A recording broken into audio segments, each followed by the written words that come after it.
Okay, I call the, what is today, February 9th meeting of the school committee to order. I'll take a quick spin through the agenda and then we will jump in. So we'll open with public comment for anything that's not on the agenda tonight. We will take a motion and vote on our consent agenda. We will review or hear any reports for the committee this evening.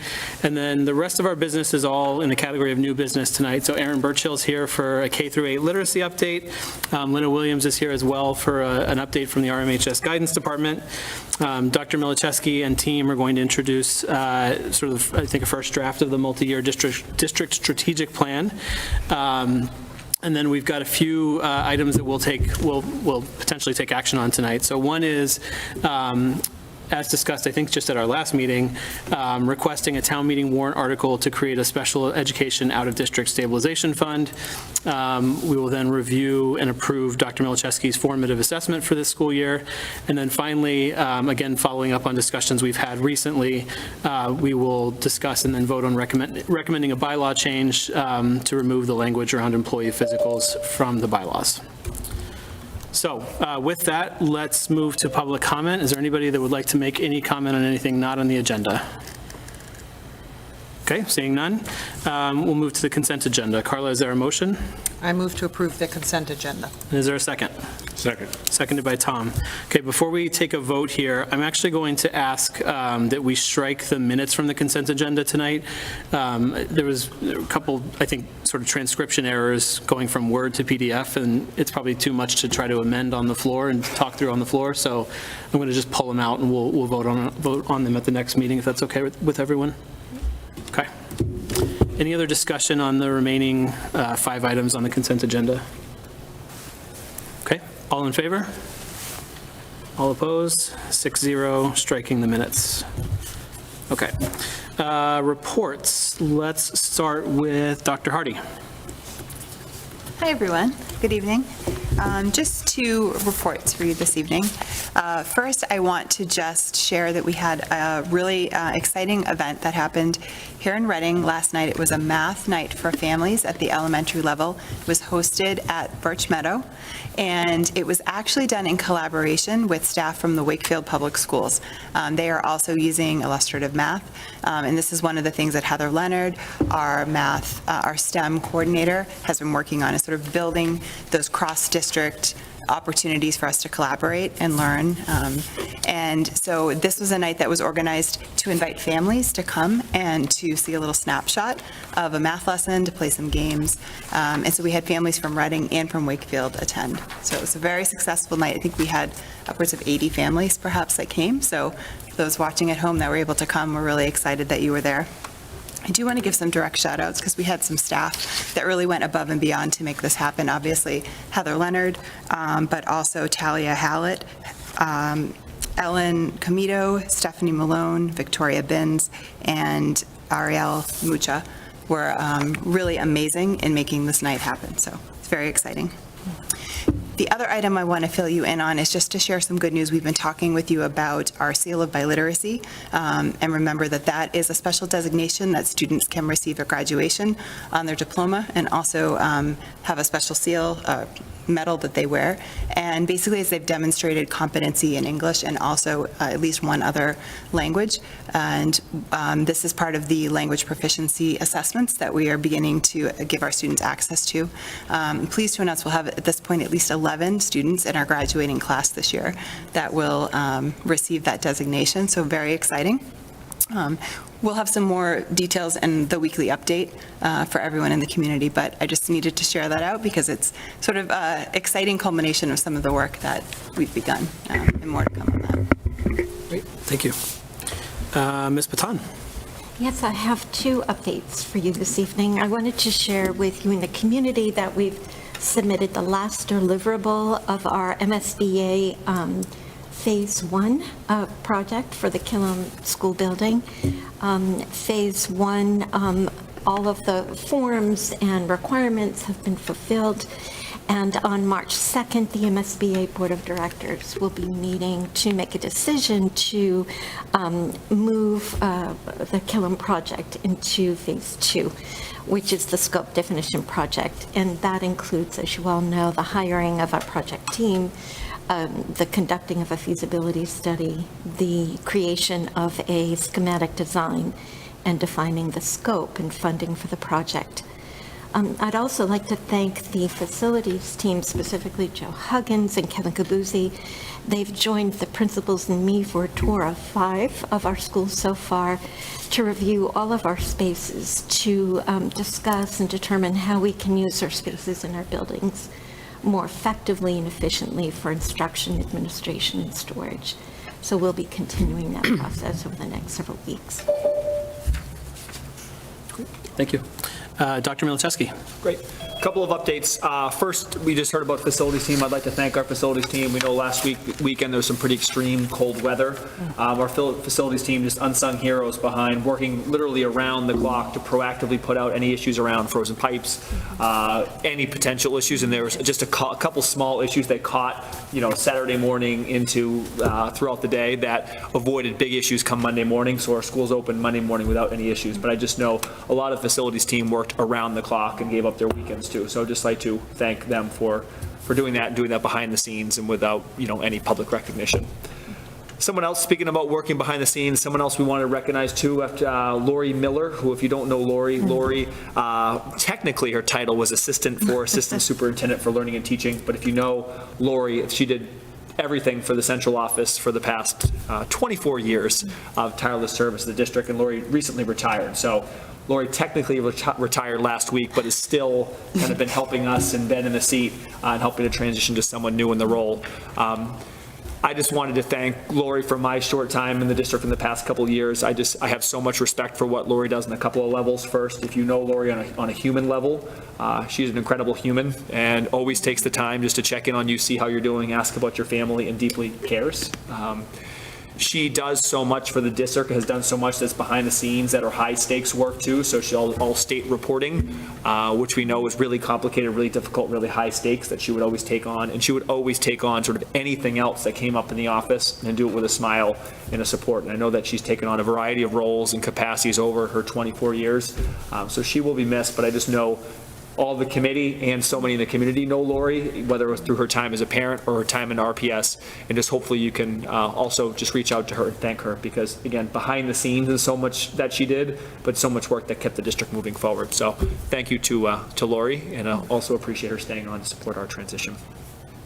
The last update I'd like to give to, I'd just like to give a thank you to all of the staff members who I've had the chance to meet with over the past week. So I think, as the committee knows, I've been as a mid-year check-in. I've been going to each of our schools for about 6 hours each to have one-on-one meetings or small group meetings with staff, just to say what's on your mind, successes, challenges, feedback, anything that's again, top of mind. I've had the chance over the past 5 days to go to 5 different schools and meet with 126 staff members, mostly individually, and a lot in small groups. And just like to thank the teachers and secretaries, paras, custodial staff, food service staff for taking time to share direct feedback, both positive and constructive, whether it's the building level, district level. That feedback for me has just been invaluable to think about how do we move our district forward, and also how do we make sure we move our district forward with the perspectives of those who are directly with our students each day. So I have 4 more days left. So tomorrow I will be at Killam, Monday at RMHS, Tuesday at Birch, and Wednesday at Rise. But just like to thank the staff for all of that. That's again a really, I found the time to be invaluable in just my own learning and informing how we lead. That's it. Great. Liaison reports. We'll start with Sarah. No report. Chuck. No report. Aaron. No report. Tom. No report. Carla. No report. I'm starting to make a habit of this, but I actually do have a report. So from the select board, a few things. The select board met on Tuesday. They voted to extend Fidel's contract for 3 years. And I think, we've all seen that Fidel's been a great partner to the schools and to Dr. Milichewski. So I view that certainly as good news. Fidel also shared some other pieces of good news that relate to the schools. You'll all remember we met, I think one of the nights of town meeting, we met for a quick meeting to review or to write a letter to endorse the town's application for a Safe Routes to Schools grant. Fidel announced that that's been awarded to the town, so up to $1.5 million in improvements in the Oakland Road area, which will improve pedestrian safety and so forth, so that's great news. The Complete Streets grant in the Parkview and Auburn area, also a $500,000 grant coming to the town, so that's good news. And then the last piece from the select board that impacts the schools, the Birch Meadow Complex enhancements, those bids or the call for bids is open now, so that train is finally moving, and obviously will impact our students and families favorably when the work is done, but we'll also have some impacts that are probably less favorable as the work is being done. So just a heads up on those pieces. And then the last thing I wanted to share, I just wanted to give the committee kind of a heads up. On March 2nd, during our next meeting, we will have a discussion about next steps on sort of evaluating and thinking about our approach to retaining our council going forward. So I just wanted to let everybody know that I did check in with Colby on sort of approach and how to do that in an open meeting way, and we'll have more to say about that on the 2nd, but just wanted to let everybody know that that's coming. So, okay. So those are reports. And with that, we are 19 minutes ahead of schedule, which is always the best. We will go to Aaron. So Aaron Burchill, our K-8 Humanities Coordinator, is going to provide us this evening with a literacy update for those grades. I think we have a presentation for your role? Okay. Aaron, you should give a clicker. I have a clicker. Okay. So and I you know to probably have point it that way. In the back. Yep. All right. So I should be good. All right. Thank you all for having me. I'm super excited to talk about literacy. K-8, we have lots of things going on. So I'm going to talk you through sort of each of the levels and where we are. Here we go. So wanted to start with sort of the what is curriculum framing around this, because curriculum isn't just something that you get and something that comes in a box, right? So curriculum is all of these different things. It's standards-based. We talk about pacing, assessment, instructional methodology, tools and resources, and all of those things are used together in a way that is responsive to student need. That's what we talk about when we're talking about curriculum. So in terms of where we are this year in 2022-2023, in K-2, we are going to begin implementation this spring with some training with ARC Core, which was the curriculum framework that was selected last year by the Literacy Leadership Team. Everybody knows the history behind it, which is fantastic, so I'm not going to go into that. And this year we are in implementation year 1 with grades 3 through 5. Middle school, we have a literacy leadership team.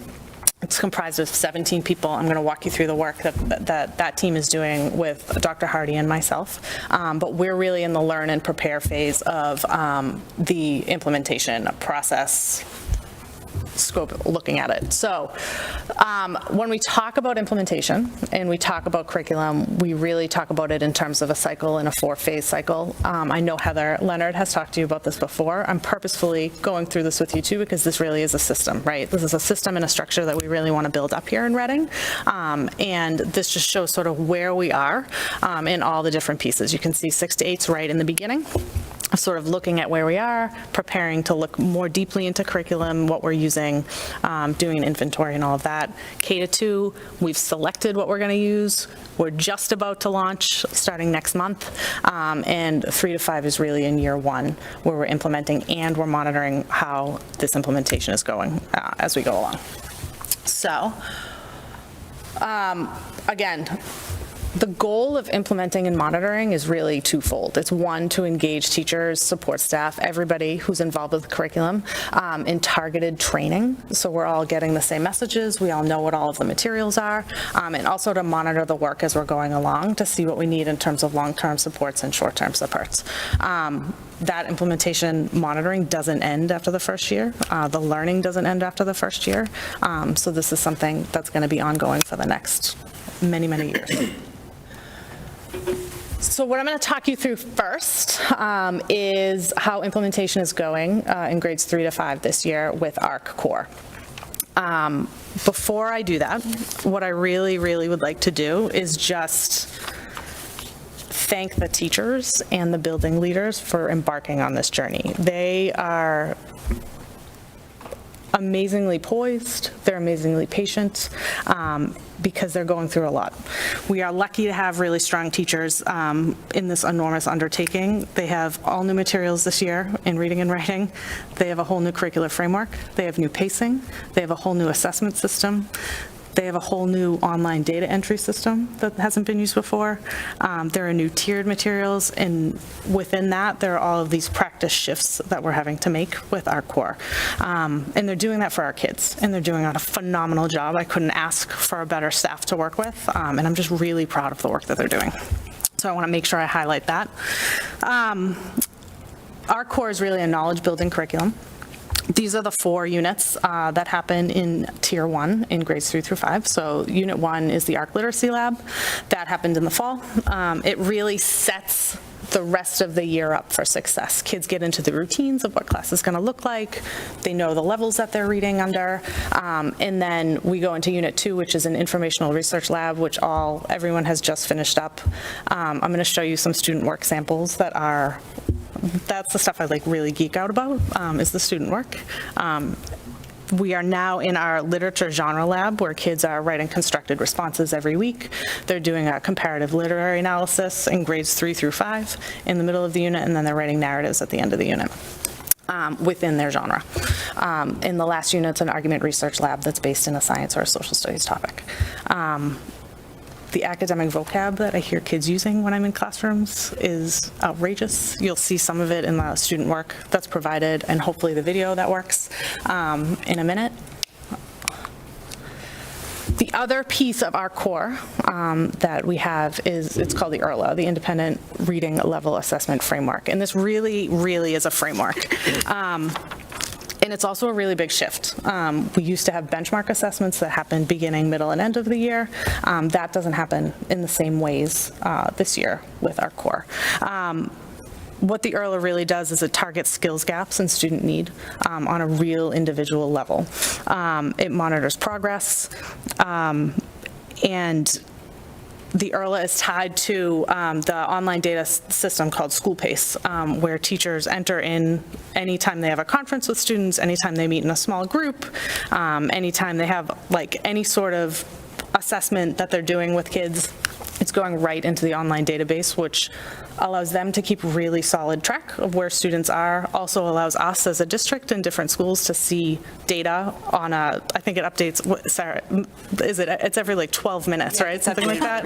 That's how the data updates, it's ridiculous. Which is a really cool and, again, a really new thing for us here in Reading.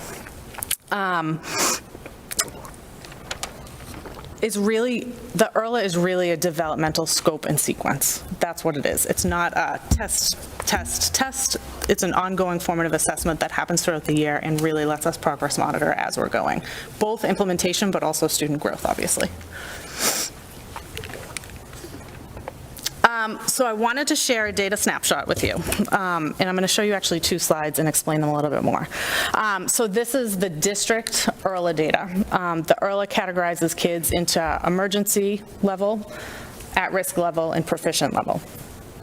And what you have here is you have the data from November 1st, which was just after all kids needed to have their baseline, all teachers needed to have the students' baseline assessments in January 27th.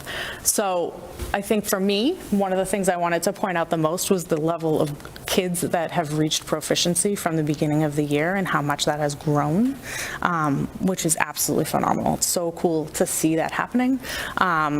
And proficient is students are reading at the level that is grade level. I'm not going to get really into the nitty gritty of the different levels and what they mean, because I could probably talk about that all night, but I'm not going to do that. So I really wanted to just highlight the growth from the beginning of the year.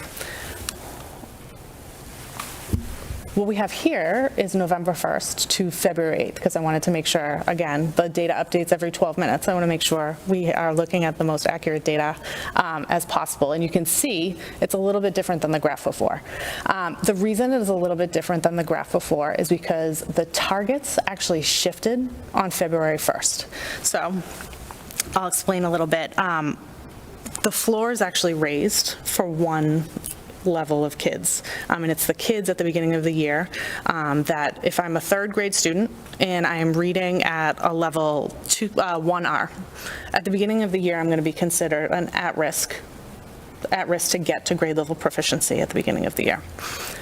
Once February hits, I'm actually going to go from at-risk, that level, 2R, goes from at-risk to an emergency level, which just means that the student has farther to go to get to grade level proficiency, and we're not seeing enough growth, so the target actually shifts. So what you're seeing isn't actually, students haven't shifted backwards into like a lower level of reading. The floor has just lifted, and what that actually really allows us to do is to focus in on those kids a little bit more deeply and know who those kids are that need a little bit of a push. One of the things that the ERLA really does for us is it helps teachers develop equitable conference schedules. So they're meeting with kids who are proficient or above grade level, reading at levels that are proficient or above grade level, less than they are meeting with kids who are reading at the emergency level in small groups and one-on-one to try and move them along. What this allows us to do is look at those kids who aren't moving along as fast as we are and say, okay, now these kids need to be meeting with teachers more, they need to be deeper into the toolkits, which are the tiered supports based on skills gaps, and really allows us to hone in on those kids. So it's one of those things that it looks like, oh my gosh, but the floor was actually raised on February 1st, so it's a great tool for us to be using as we're moving along here. Erin, Yeah, can we jump in with some questions? Is that all right? 100%. Go ahead, Carla. Thank you. Can you just talk a little bit about the points at which you bring in extra reinforcements? The points at which we bring in extra Different, reinforcements. right, so if you're watching these kids in November and then you're reassessing them in January. Yeah. And you have a child like that who's not gaining Yeah. like they should. Yeah. At what points are you bringing in people other than the teacher to look at that reading level and the specialist? So I think the system of that is something we're still figuring out sort of as we go along, right? I think from school to school, there are different folks that come in, offer support on a tier 2 level. But what I will say is we're picking up kids where they need to be met, right? So if I'm reassessing a student, I'm doing another entry requirement for them to go into another level, I'm automatically figuring out where their specific gaps are and then being able to target those gaps, right? So it's not always bringing in another person, but it's giving a kid more time, right? Or more like working on a different skill that might boost up another skill that they were working on. So it's not always about who am I bringing in or like, you know what I mean, what's coming in, but it's a lot of time it's about the time. I love the fact that you can target and know exactly what the child needs and Yep. what skills they need. Yeah. When I'm thinking of it more of like the teacher's just one person. Yeah. And how do you bring not maybe specialists in, but just reinforcements? Reinforcements, yep. To Yeah. I mean, there are tutors, and those folks can be brought in too. Right. I mean, I'll say kids are moving and shifting all of the time in this framework. So it's not like they just got reassessed in January and then it's like, oh gosh, we need to scramble and find all these folks. This is a really fluid process. And it's really a continuum, right? So we have those kids that are reading at the emergency level. We have those kids that are reading at risk, and we have those kids that are reading at proficient and grade level. But there's a continuum within each of those levels. With School Pace, we're really able to break it down into grade level, into classroom level, into student level, and really able to dig in to get to what does this student need right now and how are we going to get it for them. Yeah. Let me just piggyback off of Yeah. Carla's thing here a little bit, and this goes to some of the questions I sent before. Yeah. But, so, it's great that we're able to look at it throughout time and see some of the movements, but at what point do we say enough is enough? They haven't grown where we need them to grow. We need to refer them appropriately for other testing or anything else along those lines Yeah. to support them. Because if we have 17/21% in that emergency level for the entire year, Yep. that emergency level covers a lot of different early levels below that, so maybe they're making progress up that step, but if they're stuck on a level, If they're stuck on a how long are we waiting until we're doing a referral? Is Yeah. it the 6-week SST type process? Is it longer than that? Have we figured it out yet? Or I don't if we haven't, when are we going to figure it Yeah. out? Oh, I don't think we figured it out quite yet on a systems level of like having a definite like mark for when that happens. I think teachers are just we're all just sort of figuring out what all of this means and making sure we're understanding what all of the levels mean in different ways.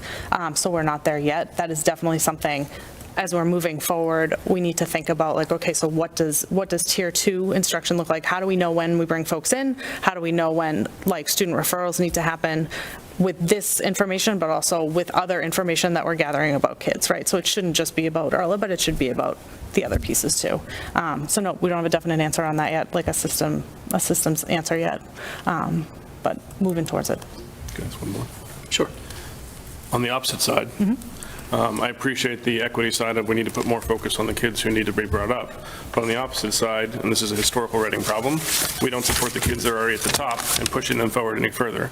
Are we putting any supports in there, or any, for lack of a better way to say, we don't have gifted and talented yet, but anything else that maybe would help those kids even rise faster and rise farther than they currently are? Yeah.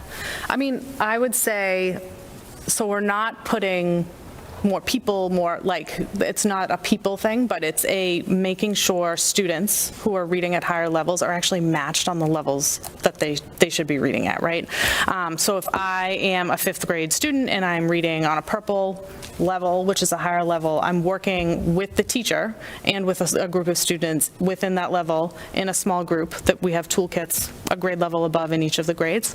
But also I have all of these texts available to me that are at my level and that I can read and really dig into. So we're still trying to figure out how much is that happening, who's coming in, all of those structures are sort of still in play. But really making sure kids are in the levels that they should be, reading within those levels, and making sure they're getting the depth of the skills and standards within that level. Because I might be able to read something, but I might not actually have all of the skills required to completely, deeply understand, analyze complex text within that level. So that's the piece that we need to dig into, I think, a little bit more in terms of like making sure if I'm reading at a higher level, am I actually be able to do all of the things that I should be at that level?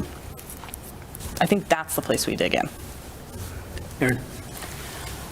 So sort of in a similar vein to Tom's question, and I know we talked about this when Carla and I got to tour at Barrows, but so I just want to understand, if you have a student that's starting the year at Proficient, what's the goal for them to go to by the end of the year? And also, I know there are kids that are not just one level ahead, they're 2, maybe even 3 levels ahead, and that's what this system is telling them, not just they can read it, like this is what this evaluation is telling them. So are we making sure that our classrooms are equipped? So it's not just the books, there's the small group, right? They're at purple, they're reading purple, but there's also like, they have free reading time where they're supposed to pick a book at their level. So there's other times, there's multiple books going at once. So how are we making sure that we have that kind of, for each of these units, whether it's a nonfiction or fiction, like, do we have those materials so that kids who are up here can keep climbing? Yeah, so what we've done this year, ARC came with like a standard set of levels you get at each grade level, and we actually ordered 1 grade level above in each of the units.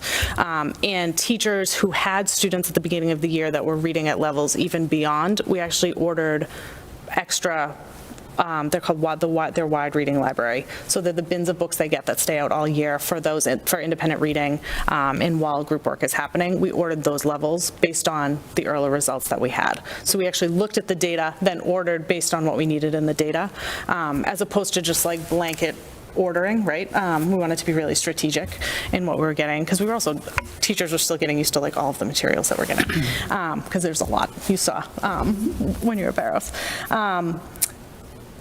Your first question around growth and like, are we making sure kids are meeting enough growth? So the way the continuum is with ARC, the levels, the read to me levels, all the way up to 2 red, are really those foundational skills levels. And kids are meant to move through those levels at a much quicker pace, because those are the learning to read, right? That's how kids are learning to read. They're learning how to decode, that's where all of those foundational skills are. So we want kids moving quicker at those levels. Once you hit the white level and above, that's really the kids are reading to learn. And ARC's goal is really kids who are reading proficient and above is to make one level of growth per year. And that's because of the depth of the skills and the standards that are in there. It's not a quick, you have like a 10 toolkit lesson on 2-syllable words and like you would have in the foundational skills levels. The levels are so much deeper and there's so much more in there. We're talking about like Greek and Latin roots, suffixes, we're talking about context clues. There's so much more academic vocabulary involved with words with books at that level. It's the really deep analytical skills that you want to get into at those grade level texts. So that's where the like sort of difference in growth comes from. So essentially, if they like started at, regardless of what grade you're in, if they started the year at orange, then you hope maybe they're at purple by the end of the year? Correct. Correct. Okay, that's helpful. And then, can I ask one more? Sure. As far as like our emergency numbers, what's the goal? Is the goal 0 by the end of the year? Is that even feasible? Do we have kids that aren't gonna hit at risk even by the end of the year? It's a really good question. I don't know that I have the answer to it. I think it's different at each grade level too, just based on context. Our third graders are the group who have the highest percentage of emergency students who are reading at emergency levels. Makes a ton of sense. Those are the kids March of 2020 were in kindergarten. They were hybrid all of first grade. Like that's where a lot of the gaps are, but we are seeing when we look at school pace and we're able to look at school pace and actually see the individual kids like literally moving from block to block with this technology, we're seeing kids moving. It might take a little bit longer for them to be moving just because of the context of where sort of they were and where we are. And also we're in year 1, Sure. right? Coming into third grade where they haven't had exposure to ARC Core before this. So there's going to, I think, be a couple years of shift and a couple years of lag just because we're in years 1 and 2 and sort of the context of the pandemic and where the kids sort of are. I hope that answers your question. Yeah, thank you. Yeah. Good? Yeah? All right.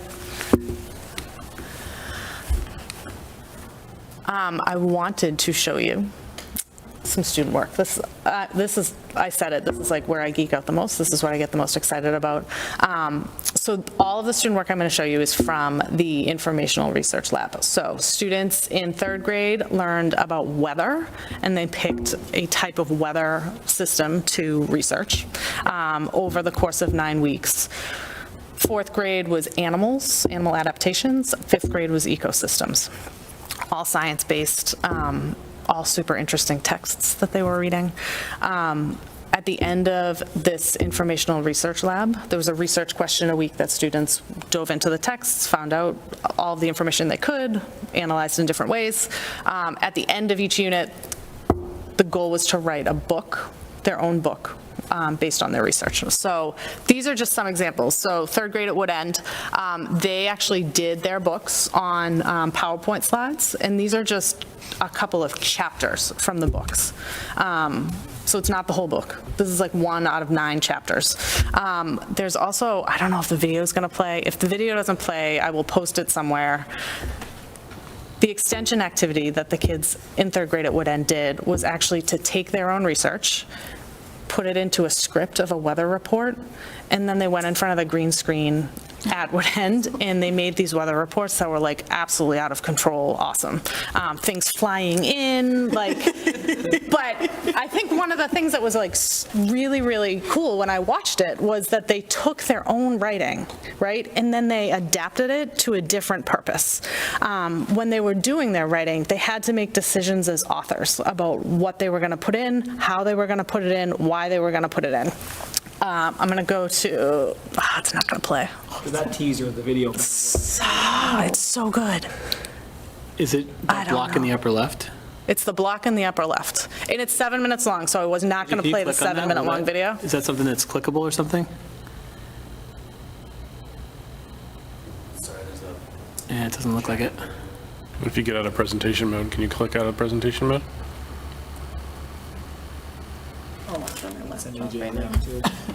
It is very cute. Oh, it works on my laptop. It works on your laptop. It will work. Everybody can kind of like crowd around. I know. Where did you get it from? Sorry, my lack of technology skills, clearly. It did work when I tried it out, I'm just saying.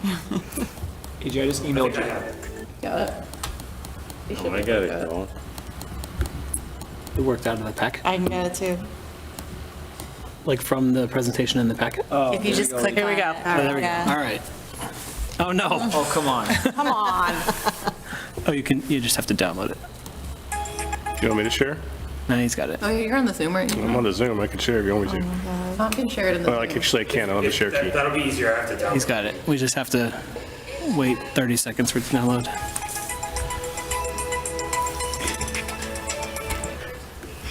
While we're waiting for that, on the next page, I can't decide if my daughter's going to be pumped that her classroom was featured in the school committee presentation or annoyed that Or annoyed. she wasn't personally in the picture. So I figured they were small enough, we couldn't see who the kids were, so no one would be sad. I know who all the kids Right? are, but Of course you do. Yeah. Of course you do. No, I haven't watched it. I think it's gonna try and pull it up on the. I think one of those kids is Mrs. Schwartz, actually. Actually, I think I am a, That one of those kids is definitely Mrs. Schwartz. Definitely Mrs. Schwartz. here. Sorry, one of the people. AJ, I think I can share because I am a co-host, so we'll do that. Fantastic. Save yourself. Even if we just see like 2 of them, you'll get the gist. I don't think the sound is coming through I though. have it up. I have it up too. Let me try again. This would be a better one to share. The weather is it snowed 4 inches as yesterday. Sending it over to Liam. Hi, I'm Liam. Reporting for Hershey's Citizen. Wait for it. 140 miles per hour. The flood water is just shy of 3 feet, as you can see. I would recommend not to drink tap water for 2 to 3 days. Wow, that tree just got ripped out of the ground. Now it's falling down Main Street.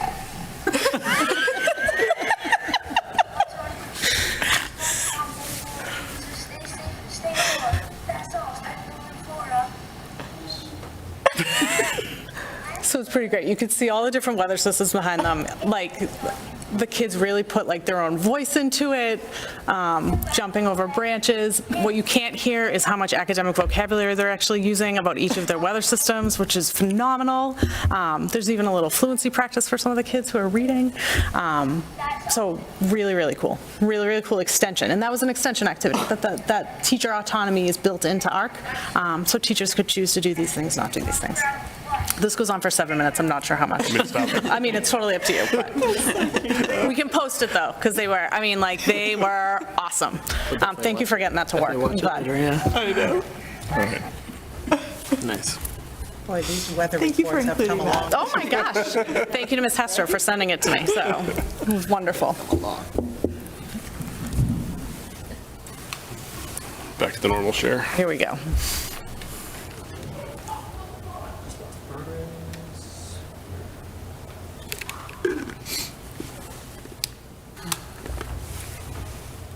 So that was some 3rd grade weather.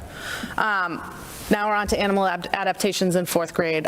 This is both from Killam and Woodend. I wanted to show you the 2 different ways that they sort of extended these books, which were obviously, again, 1 chapter being shown on the picture.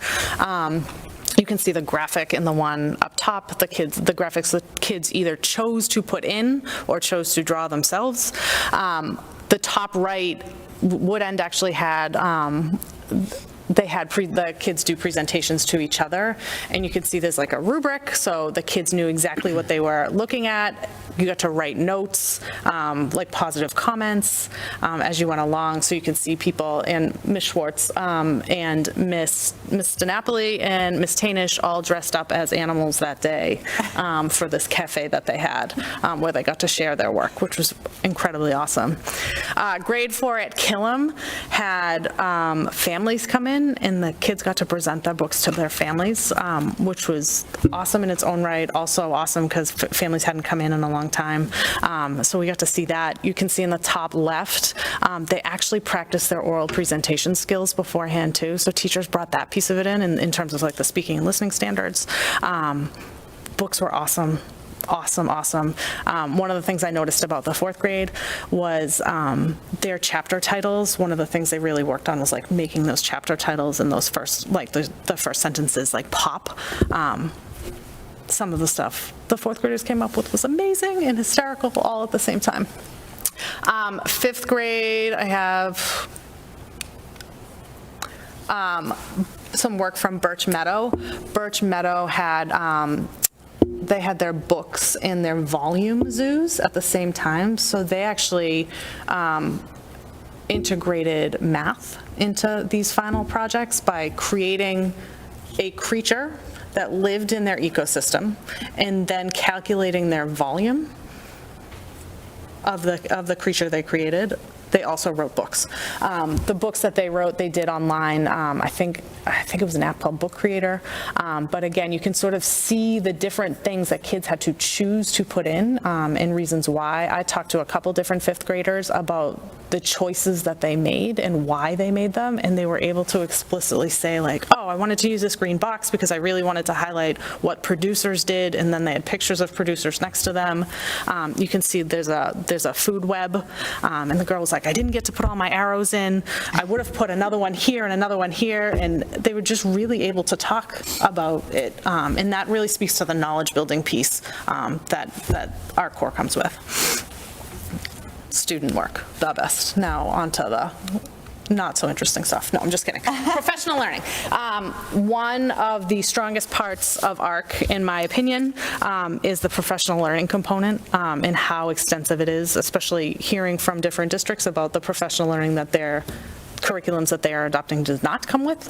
ARC it's scalable, it's focused on the shifts, it's focused on the materials this year and making sure teachers know all of the different pieces.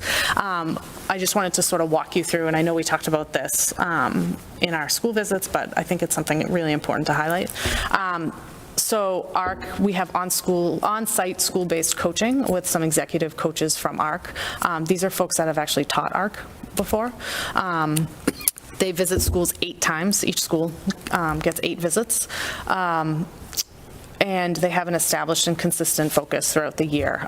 Each of the schools is focused on the same things, so everybody's getting a consistent message. I meet with all of the coaches. I meet with the head coach like bi-weekly, all of the coaches monthly. And a lot of the job-embedded PD structures are utilized. So we have small group trainings and workshops. We have collaborative planning sessions. There are grade level meetings. ARC has done some fishbowl demonstration lessons in classrooms, then debrief the lessons with teachers to talk about the moves that were made. Coaches can do observations, give feedback to teachers, and have one-on-one sessions with teachers who have questions about certain things at certain points during the year. We also have virtual district collaborations. So our coaches lead collaborative training and planning for teachers in grade 3 through 5 virtually throughout the year. Usually happens on Fridays during the early release time. Those are a couple of pictures. So these have really been focused on sort of like the ins and outs of school pace, because that's a pretty easy thing to do virtually and look at together virtually, and then have teachers looking at their own data, talking about power goals that are linked to specific skills and specific standards, how to move kids along the continuum, that type of thing. And we also have a leadership learning series. So Matt Rear, who's ARC's Vice President of Teaching and Learning, is actually the person who comes and works with our building principals along with Dr. Hardy and myself for either full day sessions with all of the principals all together or one-on-one hour-long sessions over Zoom. It's really focused on the science of improvement and how to create systems and structures within your school to keep this going, to to keep implementation going, to monitor, to figure out what teachers need, what supports they need, and sort of where to focus in with folks. You can see the different focus areas that we talk about throughout the year. That's been a really great piece. I'll speak for myself. I think I can speak for Dr. Hardy as well, for us as well, because we're also learning the curriculum as we go. So it's about learning the curriculum, but it's really about setting everyone up for success all the way down the line. In terms of leadership networks and learning spaces, so that ARC Leadership Learning Series is definitely one that I lead into. Our Reading Public School district teams, where we're talking about rigorous instruction, this fits right in there, and we're able to talk through sort of like what's happening in ARC. We are part of an ARC network with a couple regional districts who are sort of in the same phase of implementation as us. In Saratoga Springs, New York, and Burlington, Vermont, we meet once a month, once every other month, with Matt Rear, who's the our ARC leadership coach. Dr. Hardy and I attend those. It's a really good place to just sort of talk about like what's happening with you, like what's happening with us, like how can we sort of figure this out together. I've been in consultation with district and school leaders from Bourne Public Schools, which is another school system in Massachusetts that has adopted ARC. They specifically started K-2, so I'm going to lean on them a little bit in the coming months. And I need to shout out Heather Leonard, who is the STEM coordinator. She's been instrumental in my understanding of sort of how these systems and structures work when it comes to curriculum implementation. So I've leaned on her a ton, and she's a phenomenal resource in this work and partner to work with. We also have an implementation team, an ARC core implementation team.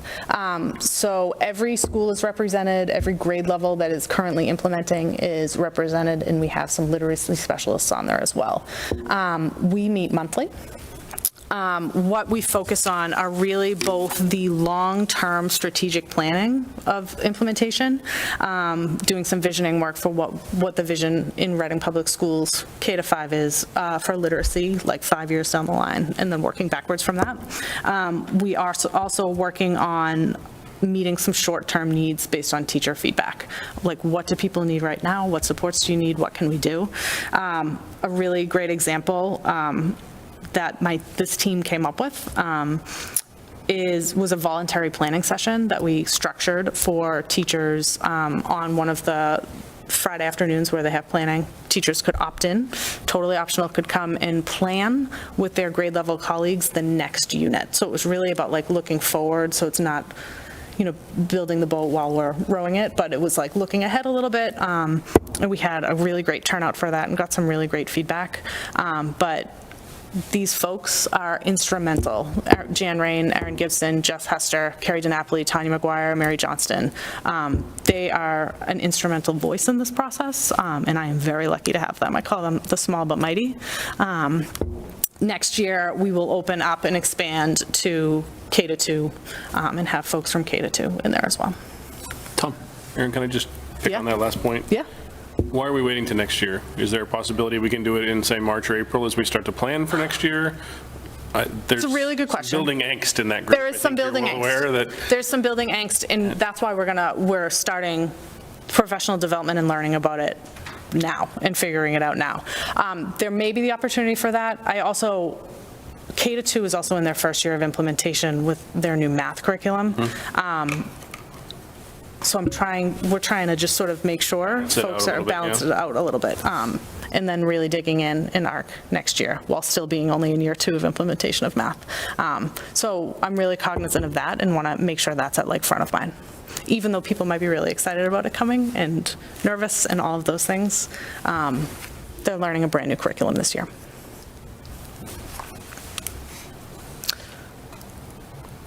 All right, any more questions about ARC? Sarah. Go ahead. Good, okay. 2 things. One, you mentioned about the presentation skills. Is oral expression presentation part of the ARC curriculum, or is that something that the teacher No, that was an extension. Yep, that was something the teacher added. Yeah. Nice thing to keep Yep, forward. 100%, 100%. That's a hugely important skill. The other question I have, I think we've talked a little bit about this in certain scenarios, but just in terms of taking the old materials out of the building. When you're in a new, uncertain, feeling the angst, to Tom's point, of everything's new. Yep.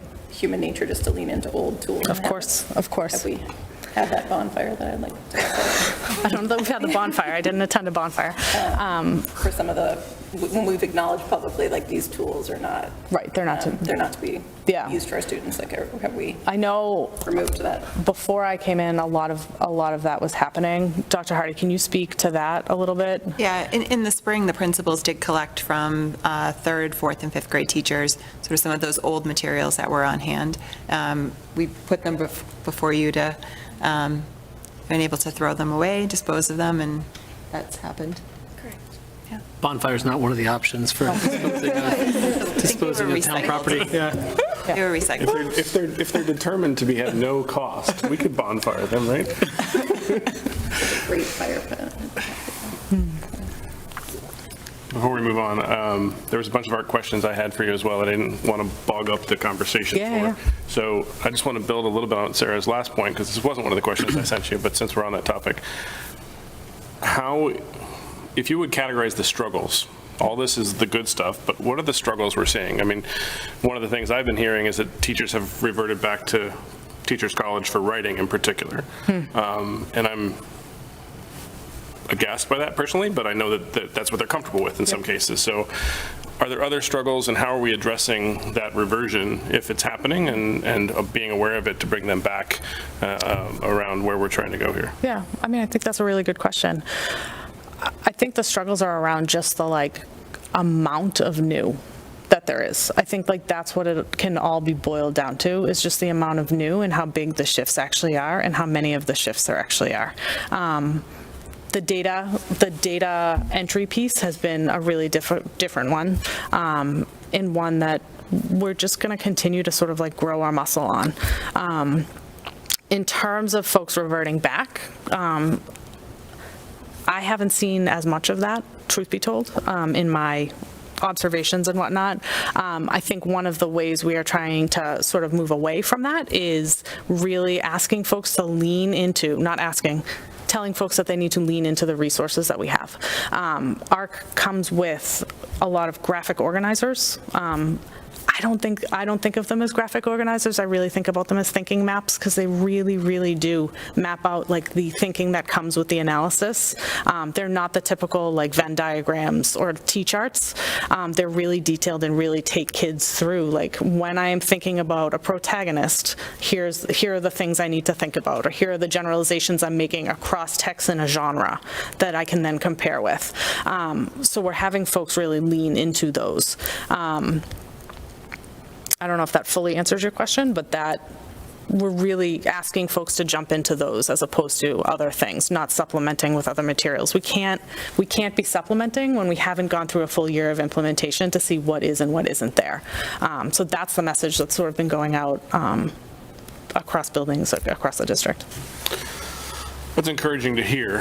I'm hopeful that what I was hearing wasn't exactly true, and that we're able to get them back and lean in appropriately. So that's great. I've heard a lot about how and we've seen just some of the examples here about how the writing does get stronger because of the knowledge that's there, and it's not just what did I do this weekend and stuff like that, right? So it's much more substantive in what they're writing. As you say, a lot more of the academic language and vocabulary as well is involved in that. So that's awesome to hear. I want to switch topics back to the data side of it. How are we able to, or are we able to subclassify? Yeah. I know when you and I look through it, we can. So are we able to see things like how our multi-language learners are going, and how much of that at risk are our multi-language learners? Are we able to see, how much of our low income are in that? Have we been able to cross-correlate some of the other reference data we have around our student populations into the EARLA data yet to kind of really focus in on some of that? Yep. And understand what percentage of different populations are in those different levels that are there? Yeah, so we have a district data team actually that meets monthly, or every 2 weeks, monthly. And that's one of the things we're really starting to dig into. EARLA data included in that, and really breaking it out by subgroup, making sure all kids are getting what they need. So that is the place we're actually doing that. We're not doing that yet on like a school-to-school level. We're just not there yet, but we are on a district level looking at that. And the same thing would be school to school. Are we seeing certain growth in school A, but not certain growth in school B? You haven't quite gotten there yet? Haven't quite gotten there yet. Classroom to classroom or things along those lines? I mean, I will say that's one of the things that when we are meeting with Matt Rear as a leadership team, one of the things we are looking at is like in classroom observations, in data, like who are the outliers, who are the positive outliers, and like how are we helping teachers support one another in all sorts of different ways. I might be really good at data entry, someone else might be really good at like core instruction, like how can we team up and talk about that? So we're really just starting to dig into the ways, but I think what we really want to try and do is systematize a lot of that and create structures for teachers to be able to do that and for leaders to be able to do that with teachers. So that's sort of where we are in the process there. So building on the creating structures, how have we integrated this yet with SSTs, or is that part of the forthcoming process? Part of the forthcoming process. Yep. First year, a lot of implementation tier one, growth, right? Tier one. Right. And just making sure we're all there with tier one. Okay. Yeah. Thank you. Yeah. On to middle school, 6 to 8. As you all know, I was middle school literacy for a while, so I love diving into this. So we have a middle school literacy leadership team that meets once a month. It consists of 17 people, cross grade levels, cross content, cross middle schools. We have both building administrators who attend, and we are really, really focused on these goals right here. So we really want to strengthen and improve student achievement and growth in English language arts. We want to ensure all middle school students receive high quality evidence-based literacy instruction, build an effective team that supports adult learning for both the team and the larger middle school adult community that gets to those systems and structures that I was referring to, and grow the team's ability as teacher leaders. So that's sort of the year-long goal. As I said before, we're in this like learn and prepare phase and sort of figuring out what's there. So some of what we're working on is up here, but what Dr. Hardy leads this work phenomenally.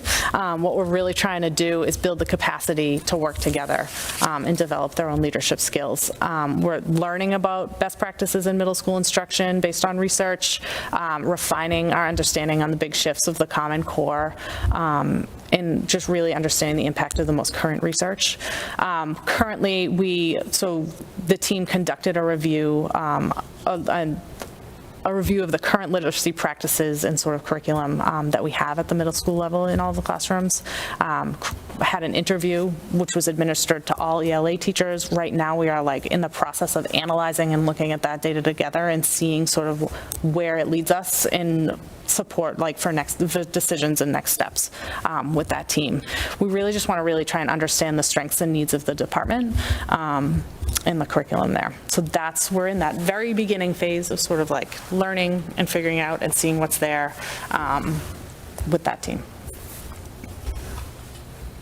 Dr. Hardy, you want to add anything about middle school?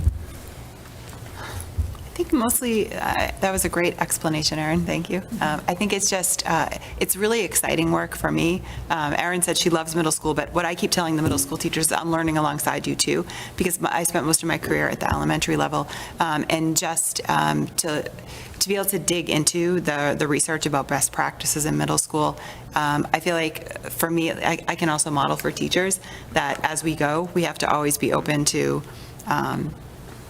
expanding our understanding, looking at things in a different light. And I feel like this group of teachers that we have at the middle school have really embraced that. And it's been wonderful working with them closely, getting to know them.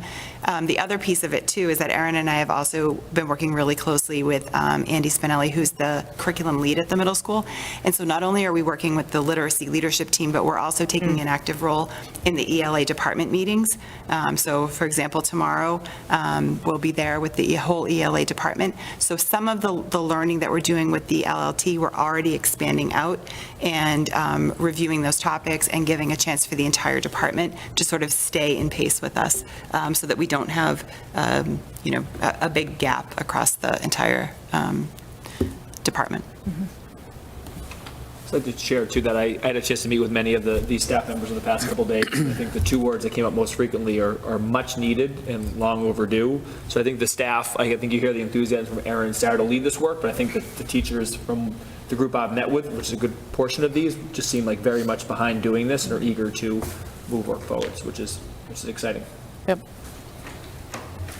Yeah, that sort of speaks to what, so this, based on the names I know in here, this is a rock star team, so it's really nice to see this list. I don't know, I don't have the pleasure of knowing all of them, but the ones I do, I think very highly of. I guess my question is, because you've got both schools, because we know there is a lot of differences between the two schools, do you feel like they are moving in the same direction with this team? Like, do you feel like this team is sort of on the same page moving forward? It's been interesting, as Erin said, we gathered a lot of data, and it's taken us a bit of time to go through it. But even as we've had teachers sort of working in small groups, looking at the same data, they're coming to similar conclusions. So I do think that some of the gaps that we're identifying, some of the concerns that are being raised are being felt across the group.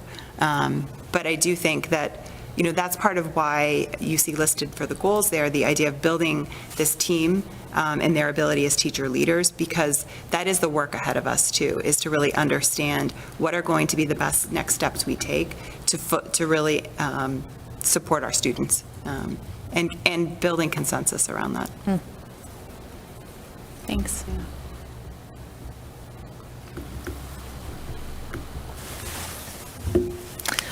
So just the work in terms of literacy in the district moving forward. There's some revision and updates to curriculum documents that need to happen. That'll happen over the next few months. Again, integration of the EARLA assessment, data analysis to monitor and just curriculum implementation, also to look at specific subgroups and make sure no one's lagging behind. And continue with our professional learning and hopefully grow some of those learning networks that we have as sort of we move along with the process. Any other questions? No, that's it. Doesn't look like it. Thank you very much. Thank you so much. Appreciate it. I appreciate it. I appreciate the opportunity. Also acknowledge to just thank Erin for her transition to the district too. So I think Erin, for those you don't know, had a little bit of a head start. Her mother was beloved in our community, which I know gave you a little bit of credibility coming into the community. But I think you've earned every other ounce that you've gotten. And I think leadership transitions are really hard, especially in the times of like curriculum shifts and like impending work at the middle school. And I think I speak on behalf of all of our leadership team and all the staff, that you've just done a really amazing job entering into the community with humility, working with staff, and I think moving a lot of really critical initiatives forward. So I just want to thank you for your work and for your leadership. We're really excited to have you here in our district too. So Thank you. Thanks. It's exciting work. I'm working with good people, so thank you. Thank you, Erin. Thank you. Okay, we're going to transition now to an update on the RMHS Guidance Department.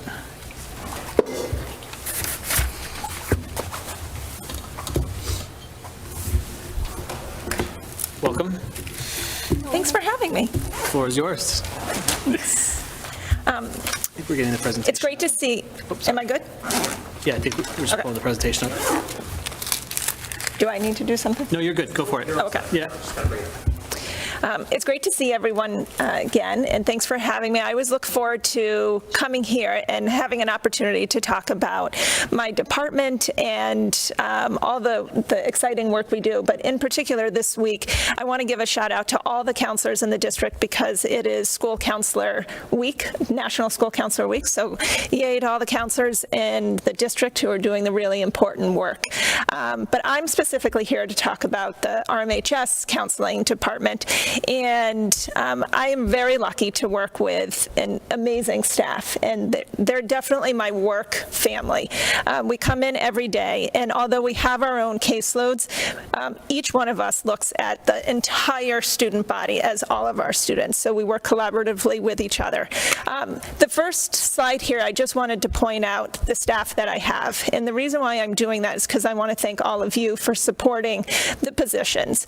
When I first started here, each of the counselors had about 300 students, and now all of them are about 180. And so we're comparable to a lot of the districts in the area, but the work that we're doing is so important, and I think I just want to thank all of you guys for supporting us in funding the positions. I have to point over here, right? Right. I'm doing something wrong. You got it. No? Oh, there we go. So in the work that we do, I see it as 4 main domains. And I know for some of you, you have students who are at the high school. Many of you have heard this presentation numerous times, but I know that there's people in the community who might not know so much about our department. And I just wanted to give an overview of the work that we do. So I see us doing 4 main things. There's the social emotional counseling that the school counselors do. That's short-term counseling. That's things that are popping up during the day.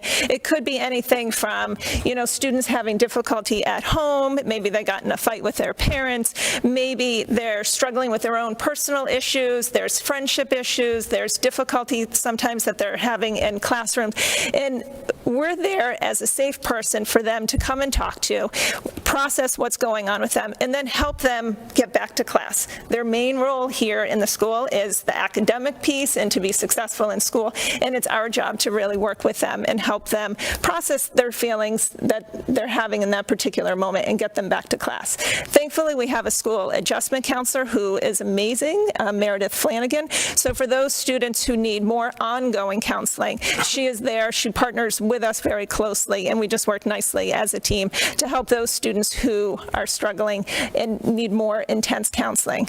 In addition, we are partnering with outside counselors. So we often do referrals to counselors and therapists outside of the building. We collaborate with them on a regular basis because it's so important that the work that the students are doing outside of school, we're collaborating with those counselors, so then we're providing the same type of service, so they're getting the same messages in the same direction. In addition, there's the academic advising. Right now, for those of you that have students who are in the high school, we're right smack in course selection process, which is an exciting time of year. I'm proud of the work that we do because we're a little bit unique in the work that we do in the course selection process. So the students meet with their teachers. They get recommendations. But in addition to that, every one of the students meets with their counselor to discuss the recommendations that the teacher made, talk about the electives that they're choosing. We go over their transcript, the graduation requirements, and we make sure that they are on a path to be successful for all 4 years. It's 2023, so much is online. So many districts are just allowing students to pick classes online. But I firmly believe in the power of the relationship and the conversations that we have with the students. So I always like this time of year because we talk to every one of our students and just touch base with them quickly. Sometimes it also highlights who we need to see on a more regular basis because things pop up in those conversations. And then, of course, there's the college and career planning. This is a part of our job we love, and we really start that from 9th grade. So I will get into that in a few minutes about the work we do there. And then outside of all the counseling and the work that we're doing with the students, there's the collaborating with the teachers and administrators and parents, and that's a big chunk of the work that we do every day. We wouldn't be successful in the work that we do if we weren't partnering with all the different people who are working with the students.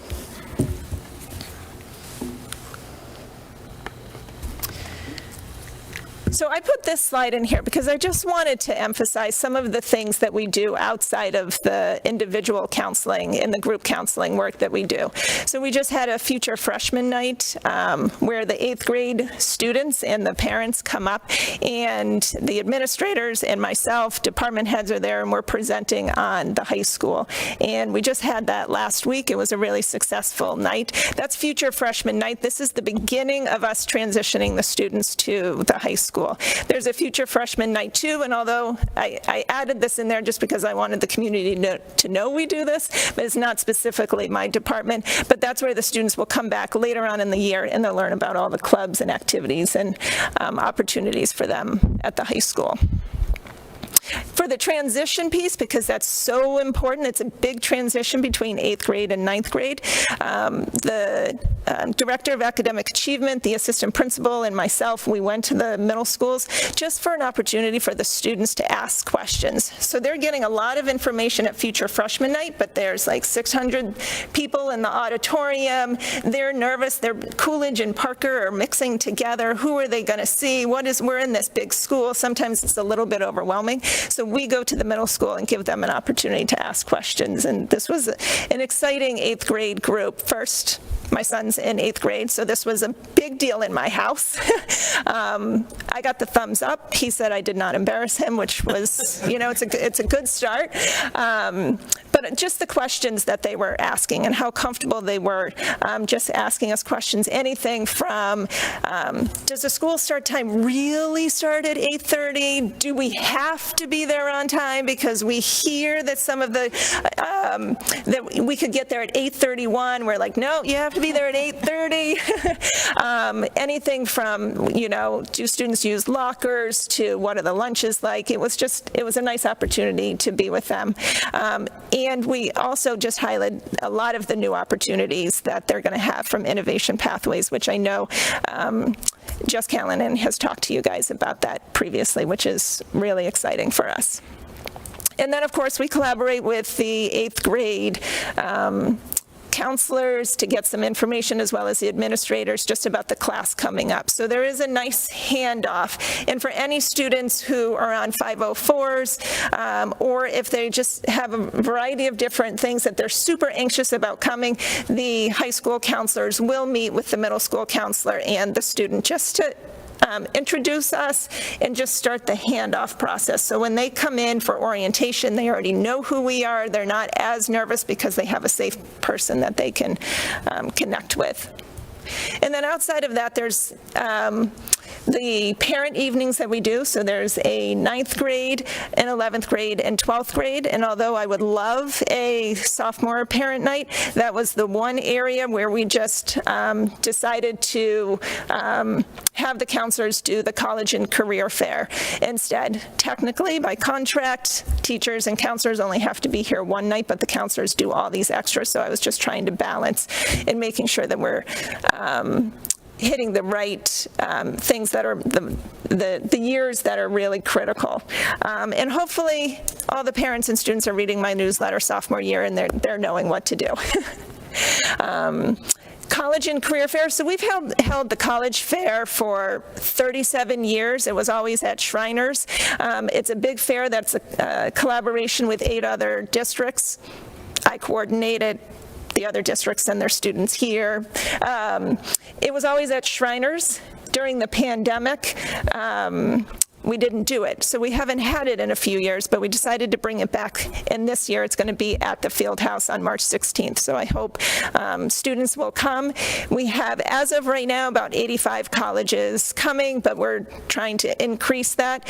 And what we did this year is we added a career component to it. So what I'm trying to do is bring in companies and organizations training programs for students who are looking for options outside of college. That is a discussion that has been happening more and more with families where students are questioning, do they want to go to college right away? What are the other opportunities? And so I wanted to be able to provide an opportunity for them to see all the different options that are out there. So we're currently in the process of getting people to sign up. We've partnered with Mass Hire, who's helping us, and there's a variety of other companies. So hopefully soon I will have that list nailed down and I will be able to make that public to everyone. In the fall, we have college admissions reps that come every year. It's somewhere between 70 and 80 colleges that come and meet with our seniors. But in addition, the school counselors meet with the reps. So this is an opportunity for us to know what are the changes every year, and they ask us questions about the school. So it's an opportunity for us to sell Reading Memorial High School and all the wonderful things that are going on. Sometimes we can talk about individual students, which is really nice, and it's an opportunity for us to get information from them about what are the new things that are happening on campus. But if there's any new initiatives that we're doing that we want to know what's going to be the college view of it, this is our opportunity to ask those questions, which has been really helpful. Every year we have an alumni panel, and about, anywhere from 12 to 15 students come back and talk to our senior class. So for about an hour, I moderate the conversation, and it's all about the transition to high school. Anything from what is it like to live away from home, what is it like to balance all your different classes, the time management, what is the dorms like as far as like bathrooms, to how do you get involved in activities, and it's an opportunity for seniors to ask questions. After that, that's during Flex Block. After that's over, the alumni that are here, they also meet with all of the counselors, central office administrators attend, as well as the high school administrators and department heads, and we just pick their brains about what worked for Reading. What do you think really prepared you? Now that you're in college and you're with all, new friends, and you're hearing about experiences at the high school, their high schools, what do you feel like we could do better? Are there areas that you feel like you wish you had more experience in this, or you wish that we offered this class, or, whatever it be? And every year, we get a lot of great feedback from them. And then the department heads at the instructional leadership team, we're talking about those. So that really helps us make informed decisions on areas for improvement. And I already talked about the one-on-one course selection process. All right, this slide is really focused on the curriculum that we do. And one of the things that I love, I've been doing this job for a really long time, and when I first started in the field, and up until probably, 10 years ago or so, it was very much a reactive model. The caseloads were really high, and it was mostly students just when they came to us.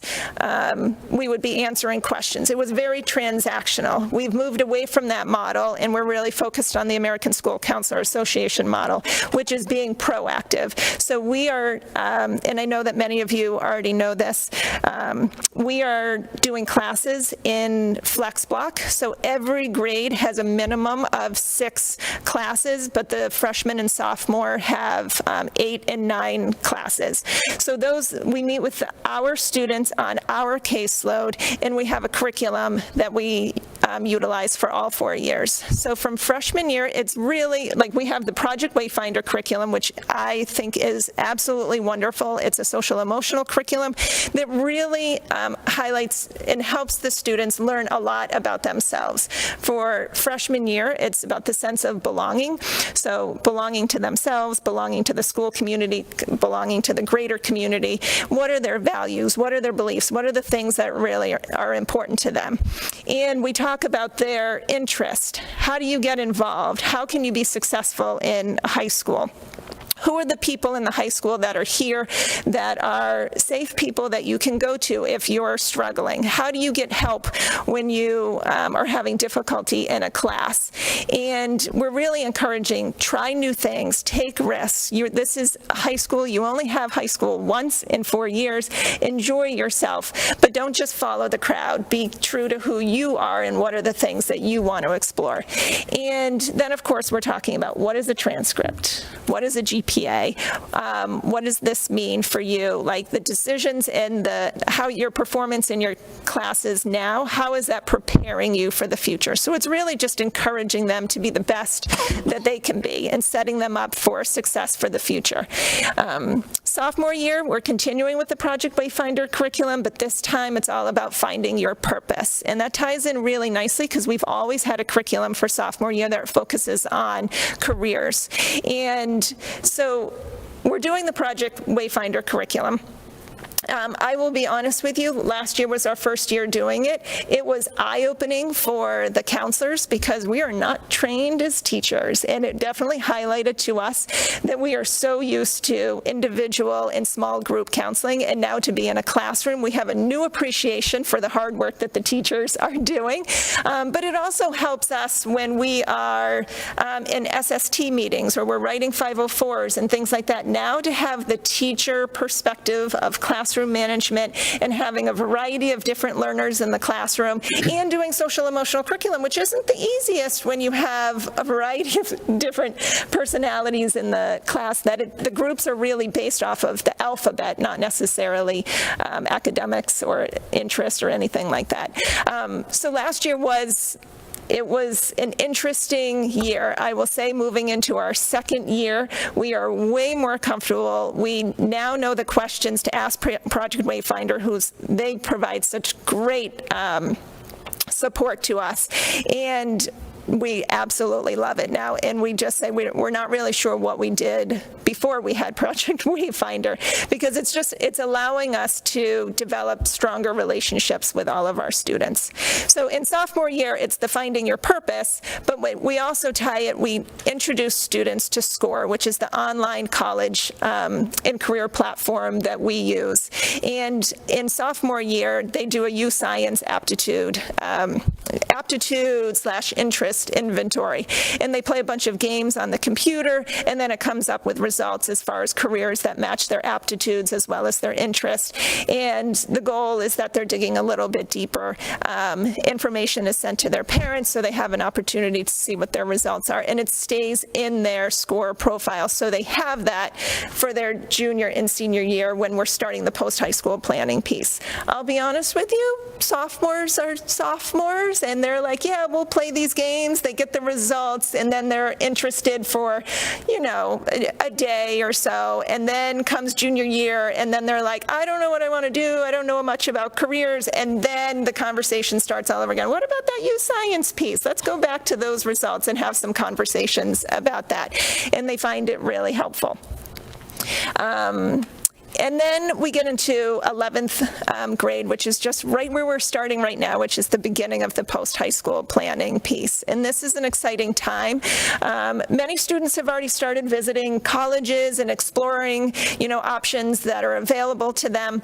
And this is, we're not completely done with the seniors, because there's still a lot of work to do with the seniors, but this is at the very beginning of the stages of introducing the juniors to all of their options that they have after high school. College is a wonderful option. A high percentage of our students go off to college. That's a big focus of the information that we're providing them, but we've taken extra time to talk about what are the gap year programs that are available. We just had a successful gap year fair that had over 100 students come to the fair with, I think it was 32 different programs that were represented here.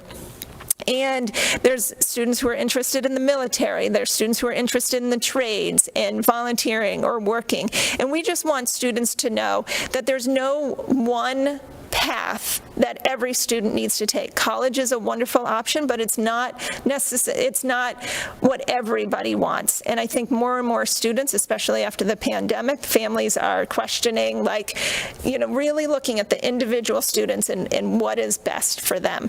And we're just trying to provide more opportunities for them in the high school to explore those. We've partnered with Northeast Voc. They have a Saturday program that exposes students to the trades, and many of our students here have been going there, which is great. And I think some of them have found what they like, and also there's a benefit for them learning what they don't like.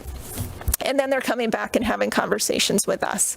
And then senior year, it's truly making a plan and working through at the very beginning of the year. They're in Flex Blocks for about 6 weeks.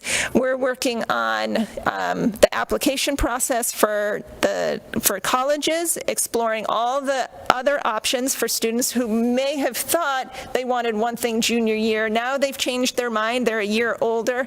We're practicing interview skills, the resume writing, and just exposing them to more things. Our goal is that 100% of our students have a plan when they leave that they feel good about. And so we're trying to just embrace and make sure all students just feel good about whatever plan is right for them, and not to be embarrassed by if they want an alternative to college. Can I ask a question about that last page? Yeah. Can you talk a little bit about what does the interaction model with parents actually look like? I mean, I might have had a different view of what I wanted to do in junior year than my mom did, for instance, of Yeah. what I should do in my junior year. That's pretty common. It's That's pretty common, right? yeah. So, you know, where is that, what does that linkage point actually look like where, you know, parents are sort of alerted to what the student is talking about in school and maybe helping steer, or maybe making sure that, you know, we just keep all the right doors open, or whatever that might look like for a given student? What does that look like in practice? So what we like to do is we want to meet with our students first by themselves, and that's mostly because we want them to have a voice, and we want them to be able to look at things and think about things and tell us what they're looking for. But we always, you know, I send out emails to my caseload all the time that just says, if you would like to come in for a meeting, I am more than happy. And then I give the parents and the student the option, do they want to meet together with me? That's my preference, because I want this to be a team effort. Some parents just want to come in privately, and then some students don't want to be with their parents. They just want us to pass on the information. So I think it's different for every student, but I think it's really important that we just have open communication. We are not going to guide a student in a direction that the parents don't want. So if we're definitely telling parents, if you have an idea, or you have you know, maybe there's family limitations, or there's certain expectations of what your child's going to do.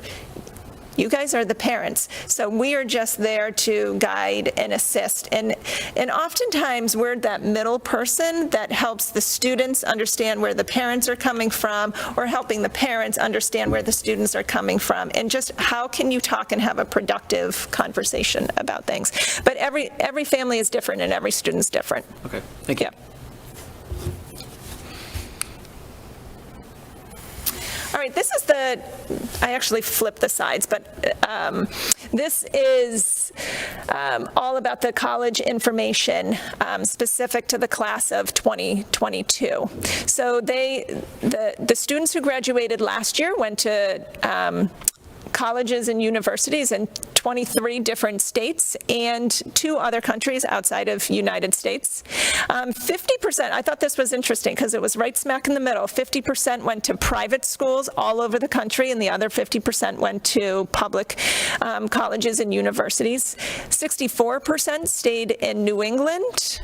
11% went to New York, 36% stayed in Massachusetts, and of that 36%, 64% attended Massachusetts public colleges and universities. So that's the UMass system to all of the state colleges and universities too, from Bridgewater to Salem State, and there's a whole variety of them.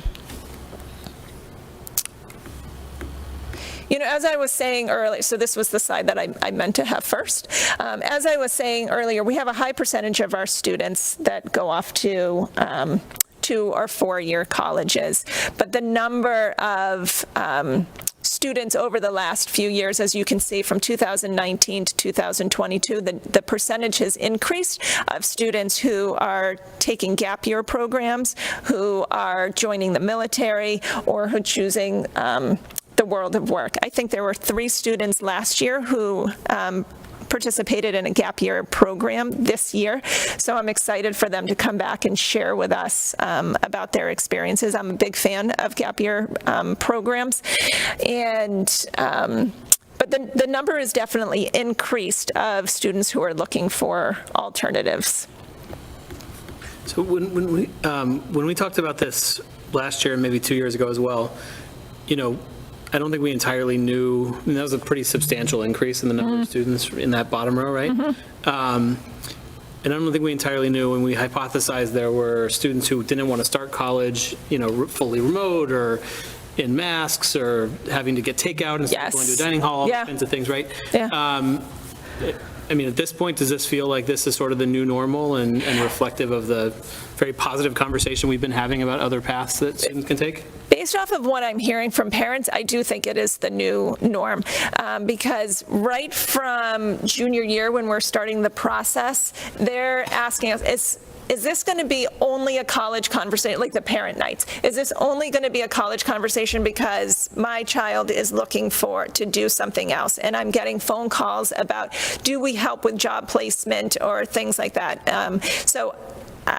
I mean, I think it's the new norm for now. I don't know how long it will last, but it doesn't, now that we've been in it a few years and the conversations that I'm having with parents who are definitely asking us to bring in more about trades and things like that, this number doesn't surprise me.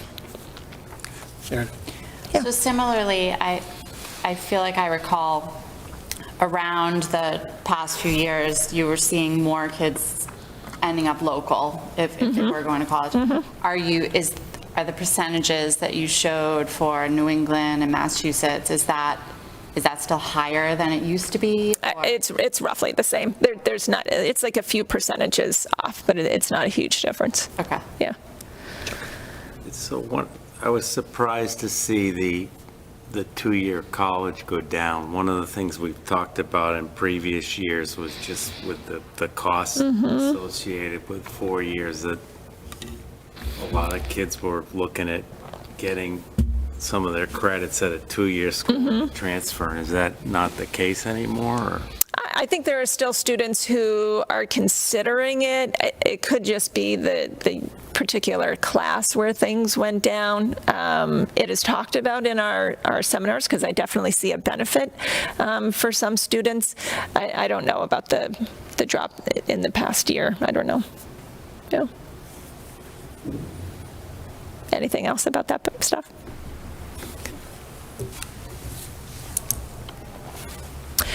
Part of my job as the director of school counseling is I also oversee all of the college board testing from PSATs, SATs, and AP exams. So this information here is the average SAT scores, specifically by year of graduation. So when I have presented in the past, it was information about the students who were taking the exam in a particular year. But now that we have the SCORE program, they do a really nice job taking out all of the information as far as the SATs, and this is by year of graduation. So I thought that information was helpful.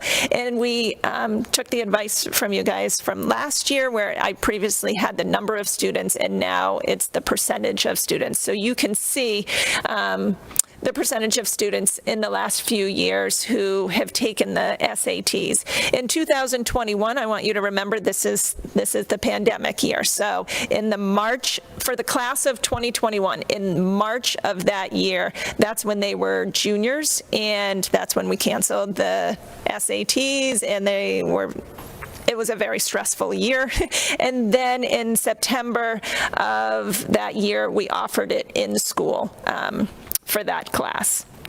And then the number has jumped up it went back to, relatively the same for the class of 2022. And when I was sitting over there, I was just looking at the class of 2023, and they're at 89% of the students took the SATs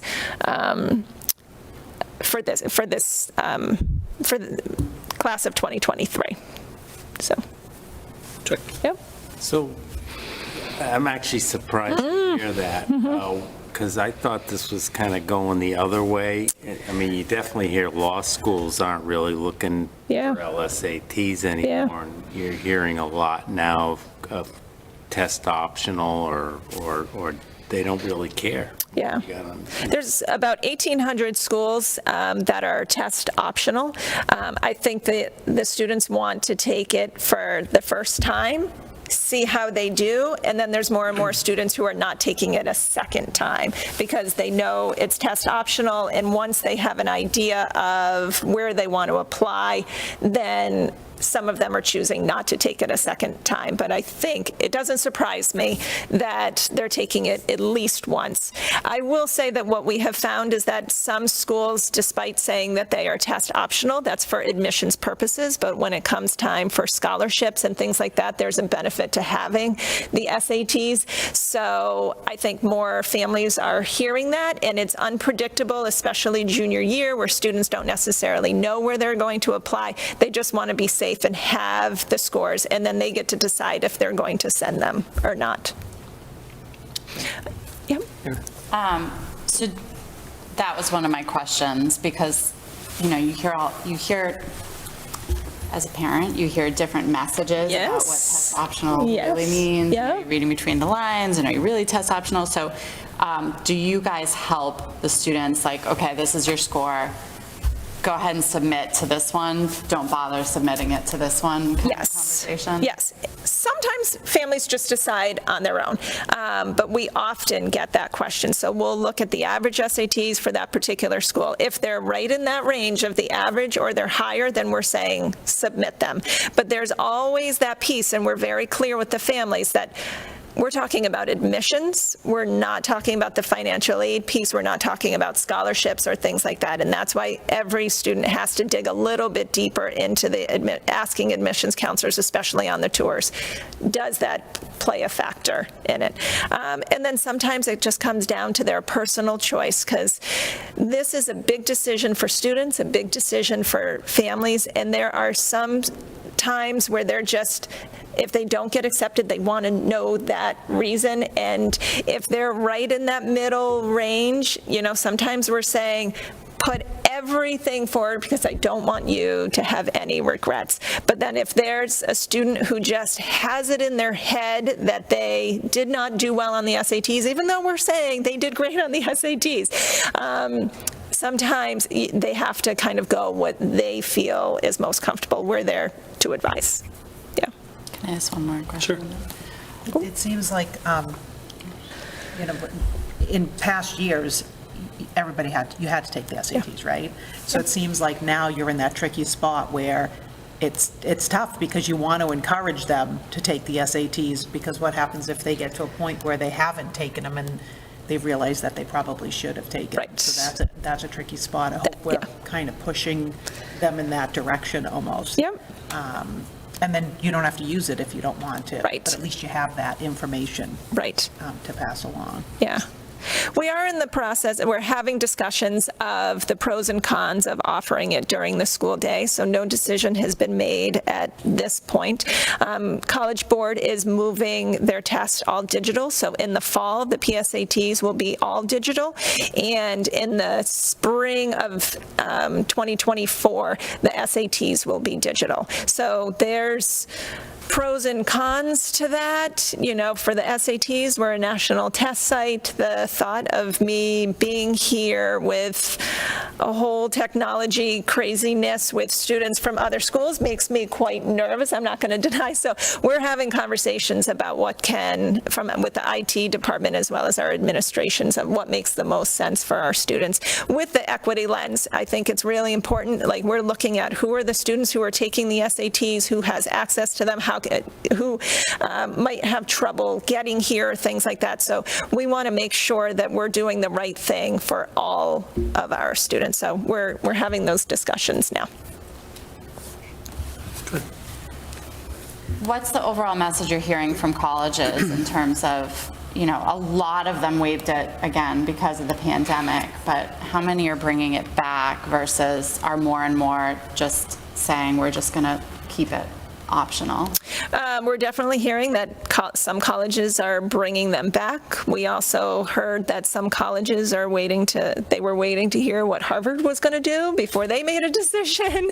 And then there are other schools, they've been doing it for a really long time, and they're like, we are not bringing it back. So it's all over the place. Yeah.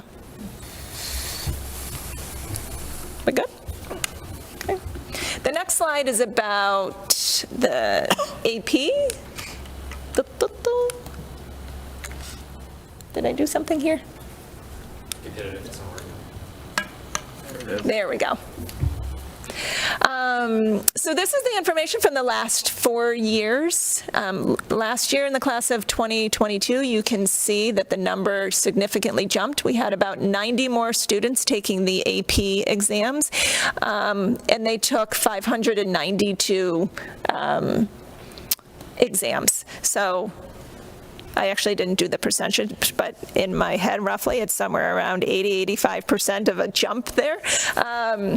And that's not a surprise because of the pandemic. So in 2020 is when it went digital, and there was a lot of stress and craziness that year. The next year, we allowed students, it was optional if they took the exam or not. And then last year, we put a heavy emphasis on the importance of taking the exam. So that's where our numbers increased. And this year, for 2023, I think we have 320, I should have put this on the slide. I think we're at 320 students who are taking 316 students are taking 635 exams, so it has definitely jumped up. So when you're looking at, most of those students are juniors and seniors, so when you combine the junior and senior class, it's somewhere around 50% of the students are taking at least one AP exam. Next year, we added into our program of studies the AP Pre-Calculus course. That is a new AP course that College Board has approved, so we are, the math department is bringing that on next year. So we are not going to have the honors pre-calculus class, because when they looked at the information as far as what is required for the AP course and the material that is already covered in honors, there's a lot of similarities in the work that they're doing. So there's additional stuff that they're going to incorporate into the curriculum, but there's not a drastic change from what is already being taught. So we want students to get that AP credit, because it does help on the college aspect for earning college credit if they do well on the exam, and it helps in the admissions process when colleges recalculate GPAs. So it'll be interesting to see how things fall with course selection for that. One of the things that the ILT is looking at is who are the students who are in the AP courses and who's taking the exams. It's really important to us that the students who are in these courses represent our overall student body. So thankfully, we have the new Director of Academic Achievement. This is a passion of hers. She is looking at data all the time. She's partnering with us. I think she gets excited by this information. So we're having these conversations and then looking at our overall curriculum. We're looking at, and I don't have specific information that I can give you right now on the data that we have, but this is something that is ongoing, and hopefully next year, at another time, whether it's an administrator or myself coming back and talking about it, is just looking at how do we increase the diversity of the students who are in various levels of the courses that we offer here, from honors and AP, who's taking the exams, and how are they doing. If you look at the PSAT data, the MCAS, the SATs, AP exams, we want to be looking at what are our strengths of our students on these exams, and then what are areas that we need to improve in our curriculum. So thankfully, we have someone who gets really excited about that, and that's the work that we're doing with the instructional leadership team.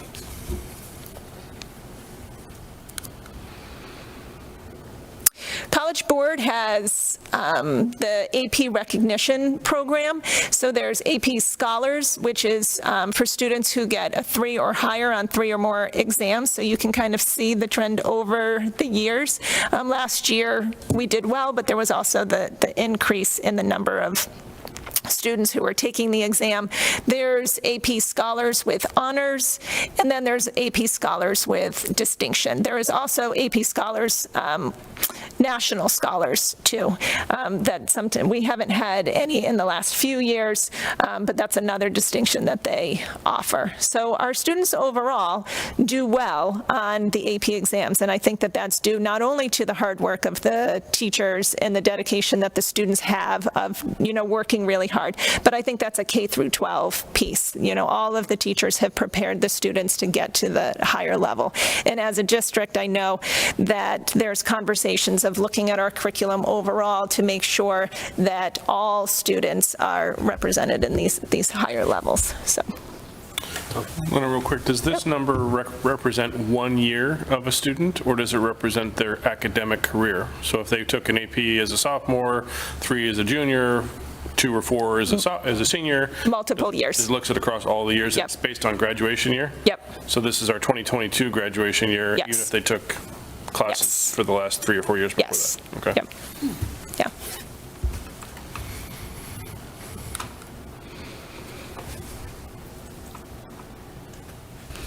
All right, so looking ahead, I was mentioning earlier about us looking at the data from all of the College Board tests as well as the MCAS scores of which students are taking the exams and who are in the higher level classes, making sure that they're representative of our overall student body. What are their strengths? What are the areas that we need to improve on our curriculum?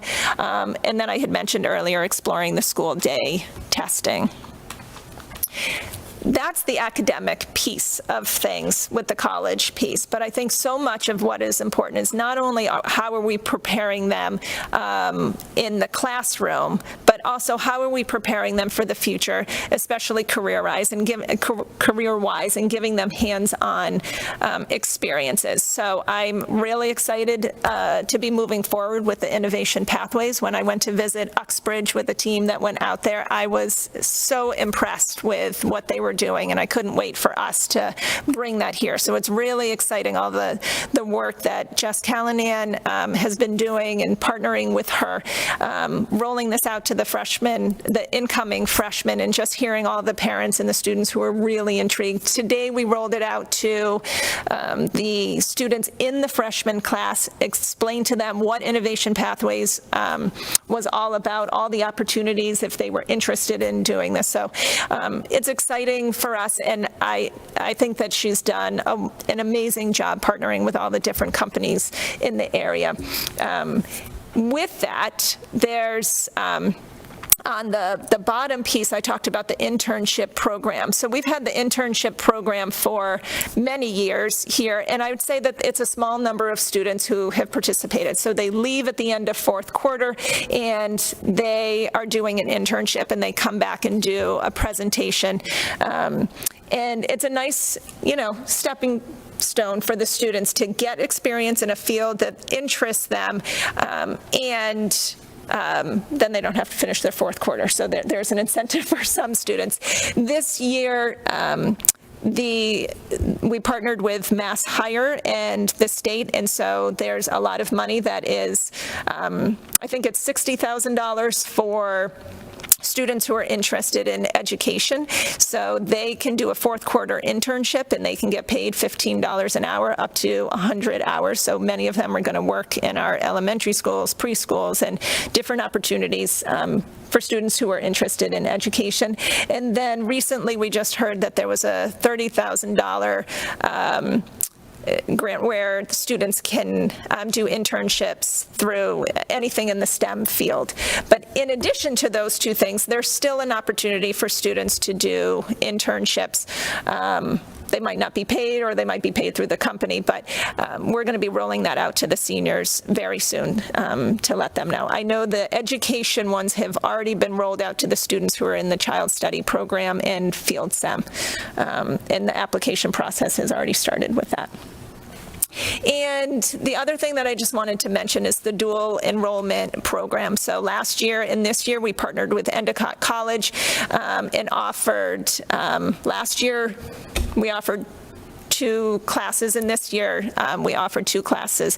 Next year we're partnering with Middlesex Community College and hopefully UMass Lowell. And this is definitely, we've gotten a lot of positive feedback from the students who have participated last year and this year, and I'm looking forward to growing. One of the nice things about that, AP is a wonderful option for many students. What I like about the dual enrollment is it's just offering more opportunities for students to gain college credit. And so I'm looking forward to see where that grows. One thing I wanted to add on that too, at the hearing from the alumni panel, that was one thing that struck me, was a lot of students said they would step out into with their new college friends everyone's coming with college credits saying, oh, where are you, which classes you get credits for, how many are you carrying over? And that was like new for a lot of them. So a lot of the feedback from the students was saying, can we please get some of those dual enrollment opportunities where we can come with some credits in hand? And a lot of students felt like they were at a disadvantage if they didn't have that already. And it seems like that's something that a lot of local schools have already got up and running. Good. So first, innovation and dual enrollment, I think we're all pretty excited about, so it's great to hear it talked through even more. I just want to explore a little bit on the PSATs and the in-school. I can't speak highly enough that we get it in school. I know that's a little bit of an administrative nightmare, but actually getting it in school opens up a lot of pathways for students. Yes. We just had 5 of them here getting an award because of their PSATs, 2 months ago. So I want to, really push that we try and do that. But my question around that is, I've heard some kind of conflicting statements or whatnot about the recommendation to take PSATs. And I'd like to hear from you about how you're balancing that for 10th grade, 11th grade, whether you're recommending, not recommending, why the recommendation may be to not take it, and if there's anything else you have there about the pros, cons. Is it just because the test optional, or is there something else there, the college career concept or something else that you're thinking about when you say it's not important or it is important as the case may be? So this has been very tricky to message the last few years, because in one year I messaged that this is open to all sophomores and juniors, and what ended up happening is a lot of sophomores and juniors took it one year, and because we had such a large number of sophomores take it, they decided not to take it junior year. But the reality is it is really important to take it junior year. So if you're going to take it sophomore year, you got to really plan on taking it 2 years, not just 1 year. And then for some, taking it sophomore year where they're taking the same PSATs as juniors would take, but they don't have maybe the same math. They're not necessarily, their head is in the mind of college planning, and their scores are pretty low. And I think for some of those students, they're getting in their head, I can't go to college, I'm not smart. And there's negative messaging that they're just imposing on themselves because they don't necessarily understand what this really means. And let's face it, some of them are doing it because their parents told them to do it, because their parent heard that a neighbor's son was doing it and they wanted to do it. So there's, if the kid's not in the right frame of mind to do it, and maybe they already struggle academically, there's a benefit to just waiting to junior year. It's truly, the PSATs truly are a practice test to the SATs, unless they're trying to qualify for the National Merit Scholarship, which I want all juniors to be aiming for that. But sophomores, it's really a practice test to the practice test. So I've changed my wording this year. What ended up happening is that there was a decrease in the number of students, sophomores, who took it, but there was an increase in the juniors, which was great. There's no right or wrong as far as sophomores taking it. I will say that if we offer it, one of the reasons we're switching it next year, no matter what, our wording, again, because for students who might be interested in doing the dual enrollment option through Middlesex, they need to take the PSATs. So that means sophomore year. So with that, we are going to be encouraging more. If we offer it during the school day, we would be doing it for sophomores and juniors together. But it's one of those things that I just want I want families to understand that every student is an individual, and there are some students who really benefit from, and they understand the importance of the PSATs and understand it's just a number. Other students, I want to be very careful and help them understand this is just a score that doesn't identify who you are, and it doesn't determine your sophomore year if you're, what college you're going to go to, because most students gradually increase their scores. So you're asking, it's a thing that I struggle with every year. There's 1,100 students in the school. How one parent and student interprets the messaging versus another, it's a little bit tricky. So I hear you. Appreciate that explanation, though. It definitely goes into the nuance Yes. of what's there, right? Yes. It's not a black and white, Right. crystal clear decision necessarily. There's a lot to it. Right. So thank you. Yeah. Any other questions? Please. So I was interested to see the pre-calc become AP. Generally, I think it's a positive thing to offer another AP math for students. I'm just curious in terms of like conversations happening, is there talk about adding even further APs to the school? Or do you think more of the focus is on continuing to expand like the dual enrollment path, or both? I'm just curious sort of what is being looked at. I think the most important thing is that we're expanding opportunities for students to earn college credit, whether it's through AP or dual enrollment. We offer a lot of AP courses here. Recently, just in this past week, the College Board is offering a new class that is called Advanced Placement African American Studies. I know that there's a discussion about that. Overall, I don't think it's necessary. That would be a wonderful class to offer. But outside of that, I think I want to make sure that we are looking at what are the interests of the students and the needs. So there might be that possibility of offering new courses. But what's really important to me is that we're looking at the students who are enrolled in the class, who's not enrolled in the class, and providing, from an equity lens, building up the number of students taking it and having more diversity within the classroom. So whether that's dual enrollment or AP, we're just looking at the whole thing. So I can't say that we're necessarily definitely offering more AP. Right now, we're building up the dual enrollment piece, but I think everything's on the table, just looking at the needs of our students and what's going to help them. I ask one more question. Sure. As far as the schedule, I know there's been a lot of conversations about looking at the high school schedule, but it's my understanding, and I apologize because I did miss the last school committee meeting, that the only concrete change happening next year is the flexibility in when 9th and 10th graders take health and 11th and 12th graders take health. Is that accurate? Yes. So you know how the scheduling works as well as anyone. How big of an impact is that really going to have for students? You know, I get it might free up some elective possibilities, particularly for 9th and 11th graders that maybe they didn't have, but in terms of students getting the classes that they want and that they need, like how big of an impact do you see that actually happen? I think it's actually going to have a significant impact, because now that in the health classes, the previous just freshmen now being offered 9th or 10th grade and either semester.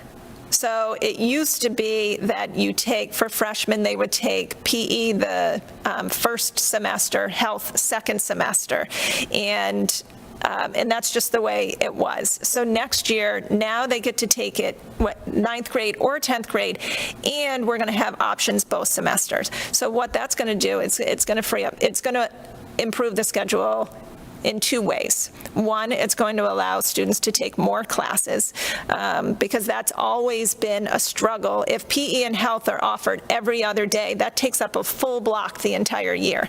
But now that they're going to be offered both semesters, they could put PE and health in one semester, and then they have an opportunity to take another class. So it's really one full class that they could take and an additional elective. That is definitely going to help us in the innovation pathways piece. So that, thankfully, that was really driving it, but it's going to benefit all students. And then the same thing for junior and senior. The junior health class will be junior or senior year. That is especially going to help the juniors because of AP Science Labs. There's an extra period there. So sometimes students were having trouble fitting everything in. They couldn't put in a lab because they needed the PE and the health. So that's going to help us in that aspect. And one of the things that's going to help is by allowing us this flexibility, we're anticipating this is going to allow us to balance classes more, which I'm really excited about, because sometimes it's really frustrating for the IT department and myself when, over the summer, we're trying to balance classes and we're kind of stuck because we need, students in that PE and health class for certain semesters. So that's going to allow us a lot more flexibility. I think it's really important to have balanced class sizes so all students have the right instruction. Thank you. Pulling on Aaron's string a little bit here. Thank you for the explanation. I just want to see if I have it conceptually in my head a little bit.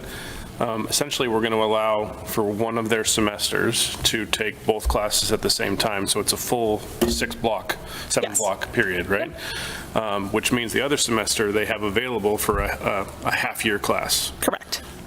So the way I'm thinking about that, most of our half-year classes are in either business or arts. And so with the exception of like senior English, right? So essentially it will allow them to finish up those sort of electives early to open up more full year periods later on. Is that? Yes. Conceptually? Kind of, yes. And for junior and senior year, because there's also that flexibility, it's allowing them to take more classes, because there's more half-year electives for juniors and seniors outside of just the English. So there's a lot in social studies as well as science. So it's just allowing them to fit more in there. Also through the pathways, there's more full-year courses that they need to take. Right. So just having that flexibility where they can fit in that full-year course and they could fit in another elective if they chose to do that.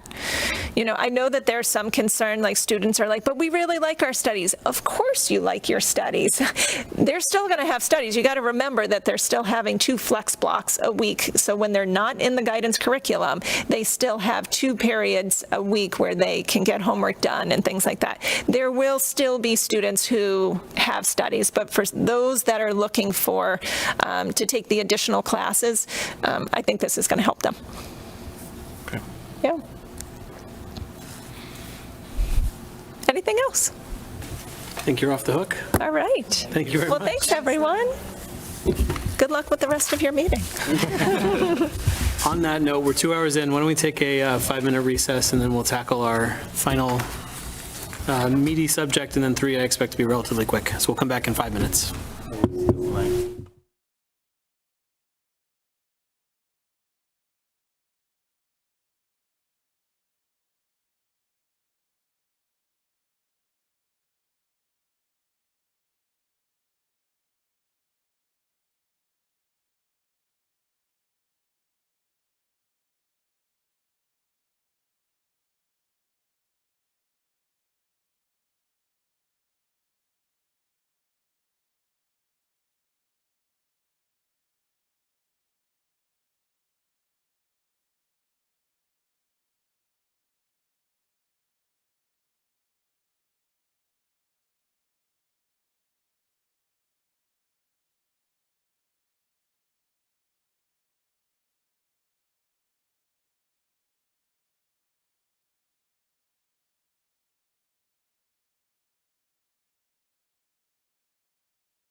Call us back to order. It's 9:07. So we have just a handful of items left on our agenda tonight.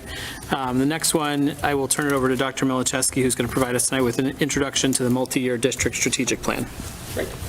Whoever's driving here, do you mind just pulling it up on the screen? Do we have a presentation on this one? Just in the packet. Oh, in the packet. Oh, I wasn't aware there was another presentation. No problem at all. Just right after the last presentation. If I didn't have notes in mine, I'd do Page it. 58. I can just jump in while it's getting going. Yeah. I know it's 9 o'clock, so.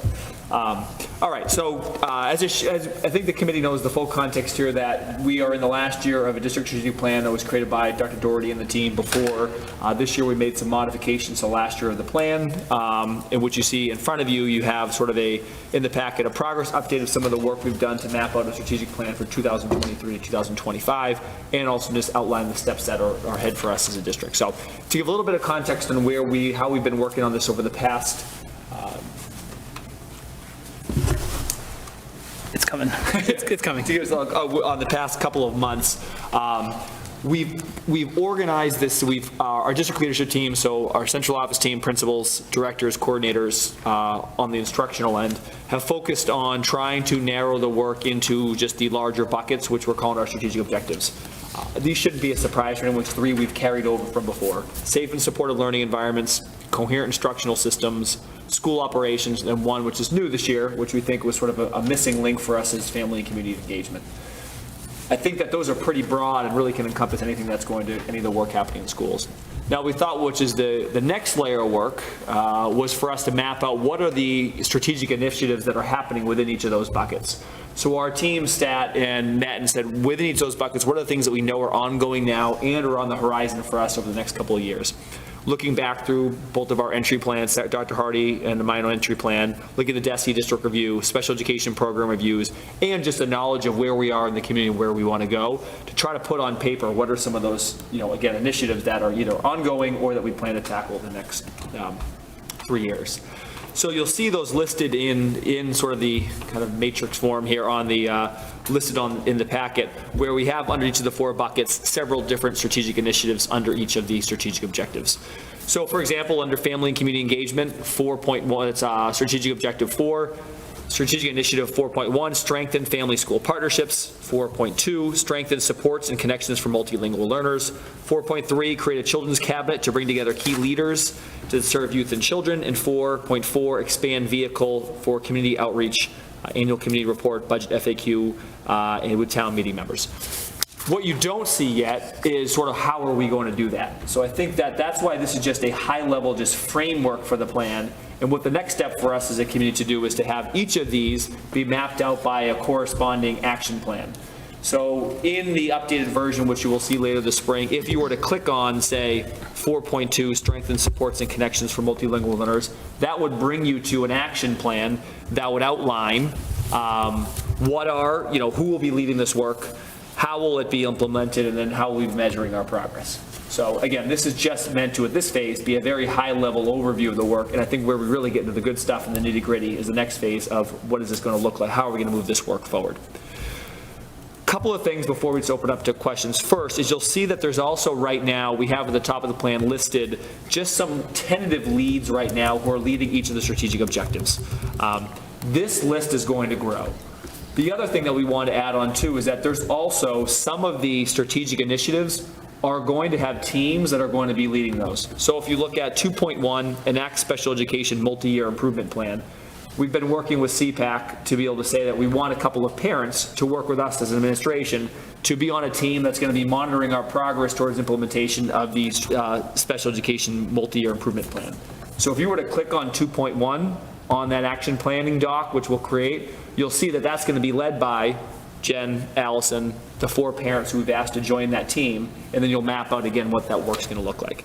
So even though they may not, the members of that, the parents of that may not be the leads, they will then be the leads of that specific strategic initiative. Same thing with 4.2, strengthen supports and connections for multilingual learners.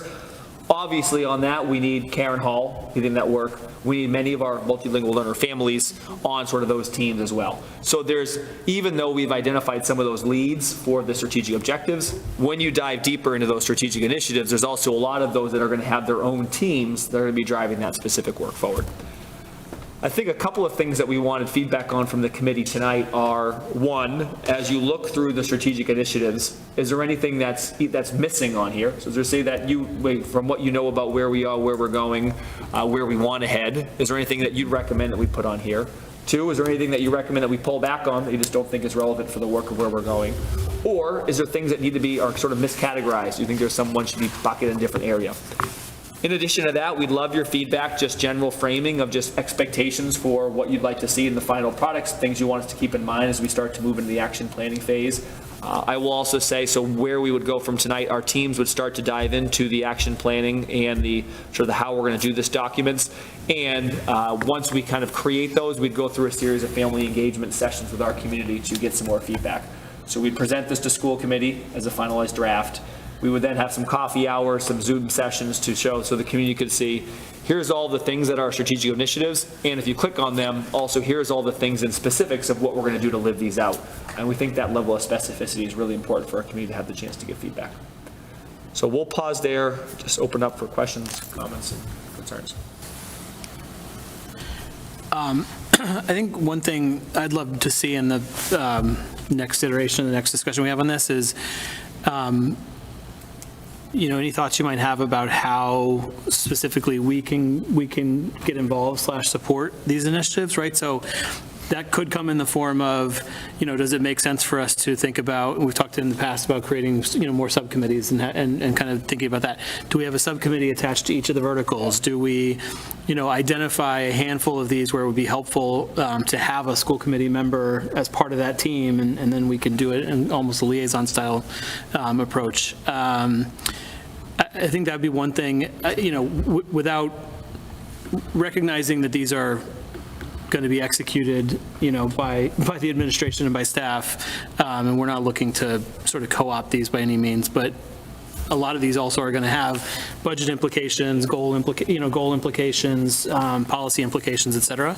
And so figuring out how to best keep us connected to those beyond just having a cadence of updates is probably something that I think would be helpful for us to think through in advance of kind of finalizing this.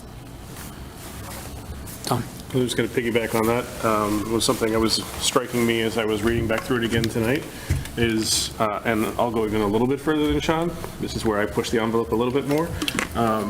This leads to goals. This is the foundation for goals. The school committee's, one of our 3 primary things is goals. So we somehow, some way, shape, or form need to be involved in some of this. Some of it is operational in terms of what's actually executing, but it leads to what we're going to set as the foundation of goals for the next 3 years.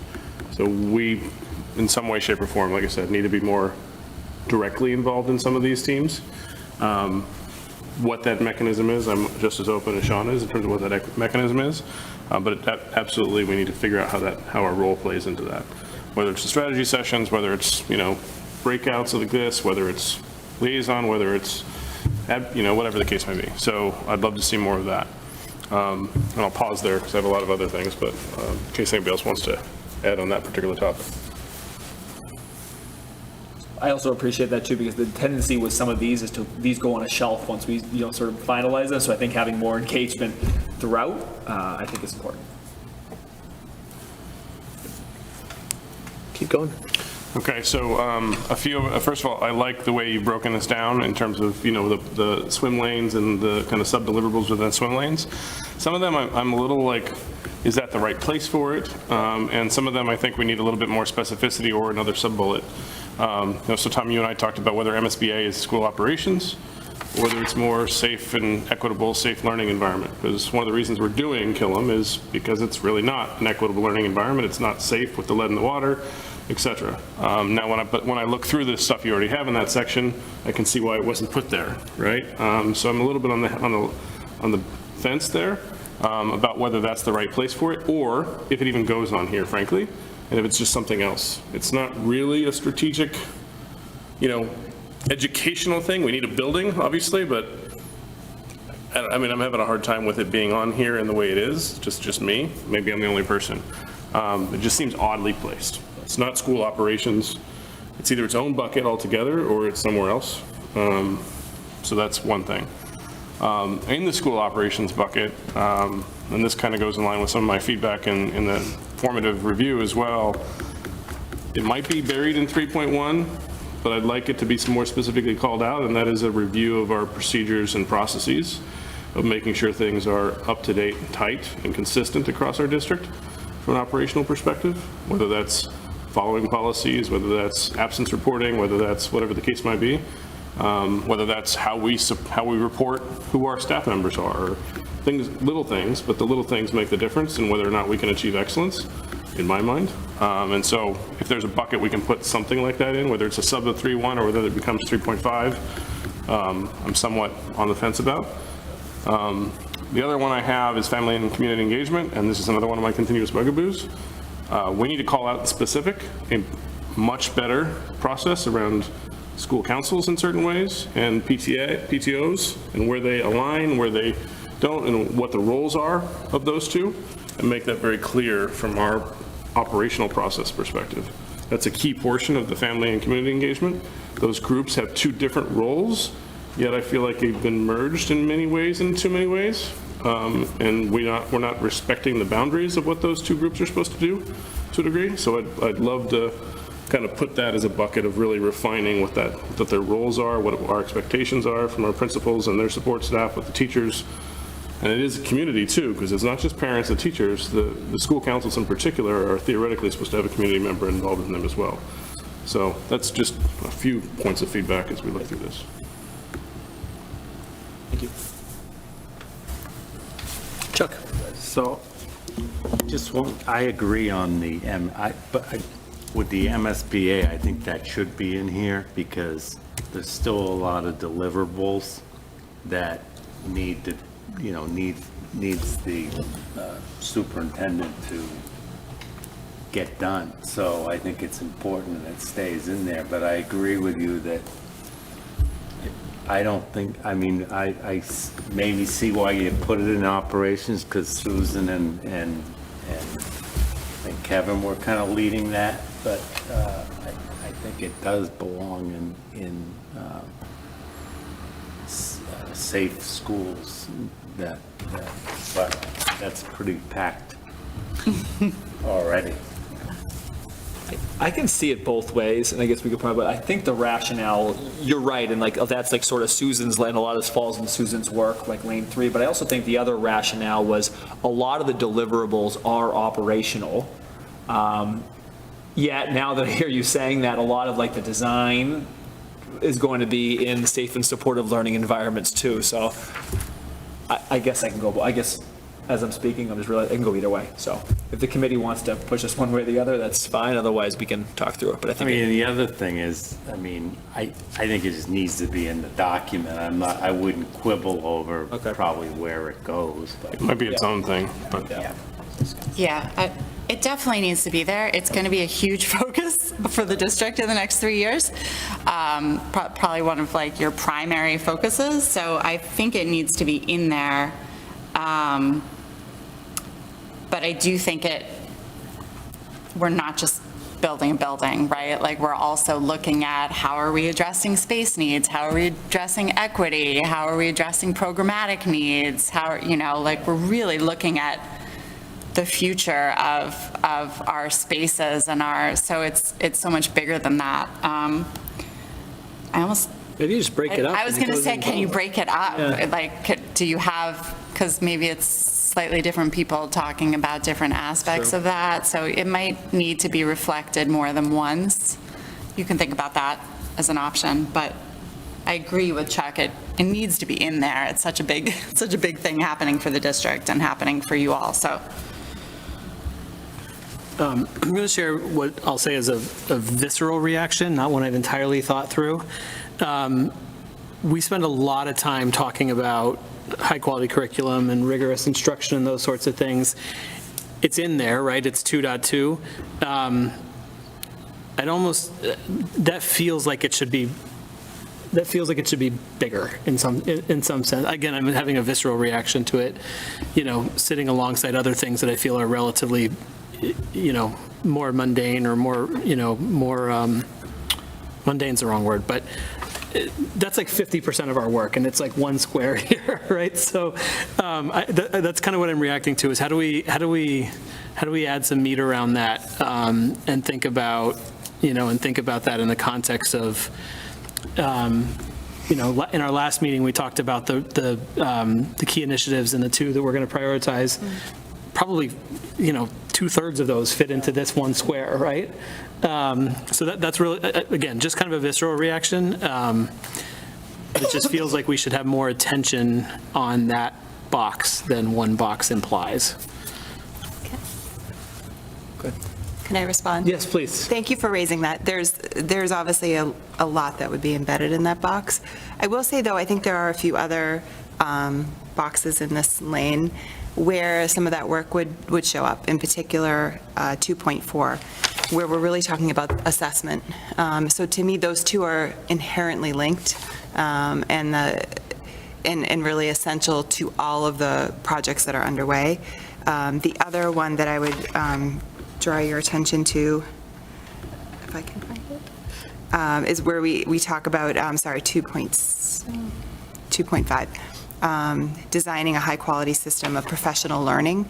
So that is inherent in a lot of the curriculum work that's happening too, that making sure that we have, so the supports and the things we're learning this year that are working really well for our staff, making those more systematic and embedded. And so to me, that those three in particular sort of define for me the big buckets of work that are happening, and feel, like they align with what we've been talking about, and still ambitious that this is sort of the work we want to take on. I do think when you eventually click on that 2.2, there's going to be quite a bit there. And I do think part of our work is to think about what are the logical steps and the important steps that we can take, taking into account, sort of as Erin shared tonight, all of the new learning that certain members of our staff are currently doing, and what can we reasonably move forward in 3 years and be successful. Sure. That's fair. Go ahead, Tom. This might have been part of what you were saying, Sean, but I'll just add on to it or whatnot. This also is a somewhat visceral reaction. It strikes me odd that some of our biggest strategic conversations are not listed here explicitly. We don't say full-day kindergarten. We don't say middle school math. We don't say scheduling. There's a lot of things that really aren't in here that have been key themes that are even part of the formative review and plans that we say we're going to do after this year, because we've only taken 2, maybe 3, if we can nudge that third one in there this year, that have to be figured out, right? So it seems like we should either call those out or sub-bullet them or something. Maybe it's on the next page, but that is kind of, that's the buzz, right?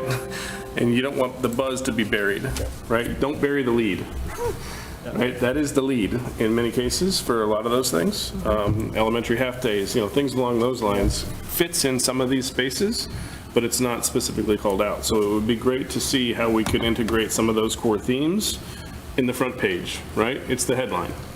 So we need to figure out how that fits there. These are great high-level categories, in terms of how you guys are going to organize and execute. But we're burying the lead about what the output is for the staff, the parents, the students, et cetera, in some of the way that this is structured. Makes sense. I would also ask us to look at and figure out how 1.2 and 2.4 align. And it seems odd to me that I sort of understand why they're there separately, but they need to be much more closely aligned in my mind. You have assessments, they lead the data, how you analyze the data is important, but that also can be part of coherent instructional systems. So, maybe there's a way that that's figured out a little bit as you kind of go through some of this as well. Maybe 1.2 folds into 2.4 or whatever else the case might be is, because it's tightly aligned in that regard. Yes, there are data points on the safe and equitable learning side. It's an overall system set. Does that boil it up? I don't know, but I think that's something to think about too in terms of how you're breaking that down, because I can definitely see, I'm doing that, no, I'm doing that happening in the lanes here. And so how do we make that more coherent across the lanes appropriately? Chuck? So just trying to, I don't know where it fits here, but I'm just thinking about you, Dr. Milichewski, and what you've got on your plate going forward. And the thing that's really been on my mind a lot lately, just by what's going around, is collective bargaining and having relationships with your teachers and stuff. And I don't know where this fits in here. I haven't figured that out yet, but I think it's a big part of, you're going to be measured by the community and us, by how successful that is, right or wrong, right? So, and that's a big undertaking for you going into this, into this plan as to what your workload's going to be. So I guess I'm just rambling on here, but I don't know where or whether it's even appropriate to put that in there, and I'd be interested in other committee members disagree with me on that, but I just think it's important. Go ahead, Tom. I'm waiting. I think it's critical. I don't know if it's a strategic initiative, Okay. right? And the relationship is critical. The outcome is critical. And yes, we've seen what's happened in Woburn. We've seen what's happened in other places. So, this is not to put everything in the kitchen sink as a strategic initiative. There are a lot of important things that are happening that aren't going to necessarily drive the district forward. They have to happen from an operational execution perspective, but they're not going to drive the district forward. It could drive the district backward if it's done wrong, and I hear you in that regard completely. That's kind of where my head is with Killam as well. Is it going to drive the district forward? Maybe it's going to be a great school. We're going to build a great school. But if the execution of the education in the district, in that school, is not right, then the district's not moving forward. So that's where I'm kind of trying to figure out, how do we draw the line to throw everything in the bucket? Or say it's not a strategic initiative, it is something we need to do. And it could potentially, this is not the exhaustive list of things that can be on goals, right? Because goals can say, hey, we need to execute successfully collective bargaining agreements with 5 collective, groups by the end of the year. Okay. By the way, that's not all on him, that's on us too, right? The superintendent's a key. Oh, absolutely. Absolutely. And the relationships he has and the relationships we have are key components of that too. But I think we just have to be careful about really what's driving the district forward. How do we narrow that down? Because if we throw too much in here, we set ourselves up for failure as opposed to success. So if you cull it down, is this going to drive our district forward from the gaps that we see and the gaps we want to close? Yes? Okay, it goes in here. Is it an operational thing that has to happen? Maybe it doesn't have to go in here. So I think we have to figure out the right balance. And I'm sure that's been the struggle in trying to put it together at this far of a level so far, is what goes in here, because there's so many things that you all do, the district does, but is that going to change the course of the district in the way we want it to move forward or not? Which is also one of the reasons why. Sorry, I definitely think the environment has an impact on kids. It does. I mean, it's a fair point.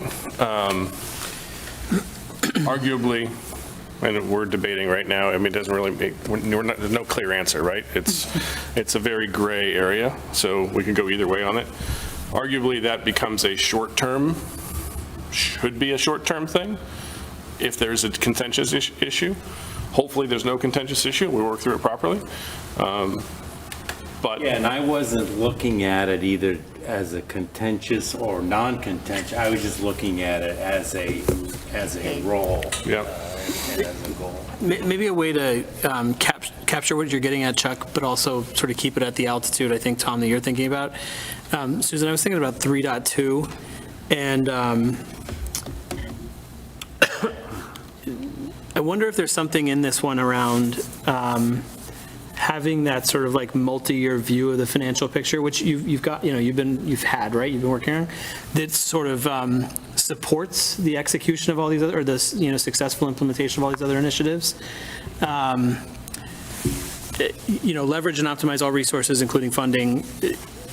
It points in that direction, but I think there's the strategic angle on that is, how do we have command of what the next 2-3 budget cycles are going to, how much command do we have of what the next 2-3 budget cycles are going to look like, and how the broader initiatives that we're trying to build over time here, play in and dovetail into those, right? So things like, upcoming contract negotiations, things like, I don't know, whatever else you want to throw on the plate, but I think that's a way to, I think, frame some of what Chuck's getting at in a strategic way that recognizes the importance of us sort of understanding those, further out consequences and implications as well. Does that sort of help? Carl. Carla? So I would maybe reframe things a little bit. Tom, instead of saying ask the question, what drives the district forward? My term that I would use is this good for students? And every single one of these is what we're doing good for students. What is the best for students? I agree with you, Chuck, about the emphasis on relationships with staff, which you are clearly building. I think that falls under 3.3, under retention and attendance, but under retention. And maybe it's a sub-bullet under that. I think when it's in writing, it just makes your eye focus on it and elevates it a little bit. I think Killam, not to just think of it as we're building a new school, but we are elevating our district with space, hopefully settling space needs for all schools, or at least alleviating space issues in schools. I have no problem splitting it between support, safe learning environments and school operations, or just making it its own island. Either way, I think it's fine. It just needs to be focused on how it's going to improve the Killam community, but also how it's going to improve the rest of the district as well. I think I had one more, but I can't remember what it is. I'll come back. Okay. You might be out of time for it to come back. Sorry, Aaron, did you have your hand up? Oh. All right, so then just, I think the 4 things you can expect from us moving forward. 1 is an updated framework, high-level framework to come out soon.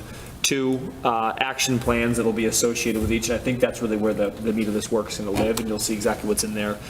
3, a plan for school committees engagement and what participation engagement will look like in moving forward. And then 4, just a clear plan for us on how we're going to seek community feedback. We want community feedback. We didn't think community feedback at this phase, where it's just high level, was as important as the community sees exactly what does it look like within each of these. So a clear plan on how we're going to do that later this spring too. So I think those are the 4 things that are kind of on our next steps for this, moving this work forward. Thank you for the feedback. Thank you. Okay, so our next order of business is the recommendation to create a special education out-of-district stabilization fund or reserve fund. We talked about this, I think, in our last meeting, or maybe the meeting prior, in one of the budget meetings, and the context or the background was, as we sort of, I'll say squeezed what had previously been a bit of a buffer in the out-of-district placements line item to enable some other things. I think Tom originally expressed some concerns about what if we get a couple of surprises during the year, and will that stress our budget? So the genesis of this discussion, I think, really was how do we create a backstop that allows us year to year to budget the way that we did this year, but also has a backstop in place should we have a surprise in a given year. So, Ms. Baton, I don't know if there's anything else you want to introduce or talk about in terms of the creation of the warrant article, or what we should all know about the creation of a reserve fund generally, and then we can go from there. Well, I can address a question that came up earlier today, and perhaps you all have other questions. A question that was raised was are funds that would be paid for out of this reserve fund be eligible for circuit breaker reimbursement? And the answer is yes, because the reserve fund is essentially an account that holds the funds, but the expenditure that we make during the fiscal year is used for the following year's calculation for circuit breaker. So I just wanted to make that clear. And then just as a practical matter, the draft warrant article that's in the packet was drafted by town council, if I understand correctly, okay. The formal report in the warrant would come from the bylaw committee. So what we're really sort of voting tonight is to just reinforce for the select board that we support this and we'd like them to place it on the warrant. I believe we'll leave it up to the town clerk or the town manager as to whether or not a school committee vote goes into the packet or goes into the warrant report as well. But if not, certainly, members of the committee could speak to it at town meeting. Susan, the one other question that I had very tactically is, could you just remind us, so there's an MGL limit of 2% of net school spend, right? 940,000 or so.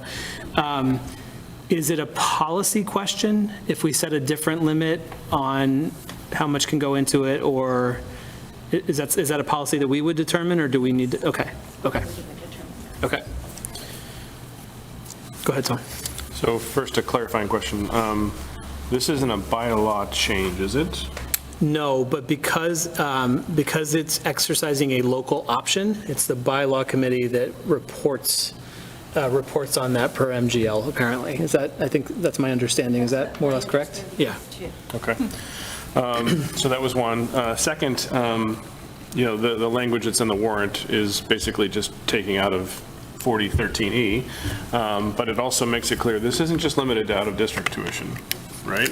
It could be if we have an extenuating circumstance that was unplanned in district, where all of a sudden we have a surge of, say, 10 kids coming into one of the district programs and we need to hire a teacher or two in district as well. It could be covered by the same, for that year, could be covered by the same thing and then budgeted the next year, theoretically, right? That's correct. It can be used for any special education costs. And we reference tuition and transportation because those are the areas where many districts are surprised if a move-in happens that we weren't anticipating or budgeting. And what is a high school recovery program that would be covered by this as well? No, I saw that mentioned in the warrant article. This may very well be for a special high school program that is established for students out of district. But, I'm thinking about some of the out of district programs that we've used in the past, students who need medical and additional services. So it's not like a credit recovery type thing where they're trying to get them back on course for graduation or anything else like that? No? I was thinking it was health, That's what medical. I was thinking too. I can verify that, but I was not thinking of credit. I was thinking more. Yeah, I think it would be good to understand and just know, because I have a feeling that would be a question that would be asked on town meeting floor, so it would be good to have the answer ahead of time. I guess, real quick, I'm clearly in favor of this because I think it provides a backstop for things that allows us to do what we need to do. I do think, though, that we should undertake a policy conversation around this in terms of whether, what cap we want to put on annual input to it. If we want to do a smaller cap than 2% overall from a town perspective. I know some people have heard otherwise. I mean, I've heard from a couple people throughout the day that this is like, oh, this is in the school committee's new slush fund. It's not that. Right? And I would want to make that very clear. It's not that. It's something that provides the backstop and provides us to focus on some of our normal budget money in a more proactive way as opposed to a reactive way, but also protects ourselves so that when something comes up, we're not fighting unnecessarily with a family or a student that we would otherwise want to support, in a way that is financially necessary. So I think this is a good news, both from a CPAC perspective as well as our perspective, from a sustainability perspective. And so I'm very much in favor that we move forward with this. I think I saw Chuck first, and then Carla, and then Aaron. So I had a couple of questions on the on the taking, I see where you outline how the monies are dispersed from the fund is, so where does that come, is that written somewhere? Is that where you get, because I always thought you needed a 2/3 vote at town meeting. It's a state law. From a stabilization fund. So this is a different type of stabilization fund? It is, and in fact, I think it was 2017, the law was changed slightly to allow more flexibility so that it would require a majority vote of the school committee and selectmen rather than a 2/3 vote. For this specific type of fund? Yes. That's correct, just for this type of fund. Can I just ask one other? Sure. So do you have a sense for, and I tend to agree with Tom on this and that I think it's a good idea. Do we have a sense as to how many communities actually have these? There are several. I've reached out and received information from several communities in the area. Belmont, Arlington, Cohasset has one, Framingham has one. There's another community in the SEAM Collaborative that's considering establishing a stabilization fund. DESE has an advisory for those communities interested. There are a number of districts. I don't have an actual. That's all right. Can I just ask one other? The other two, if it was Salem, Plainville, those are the other two that had That's did right. homework.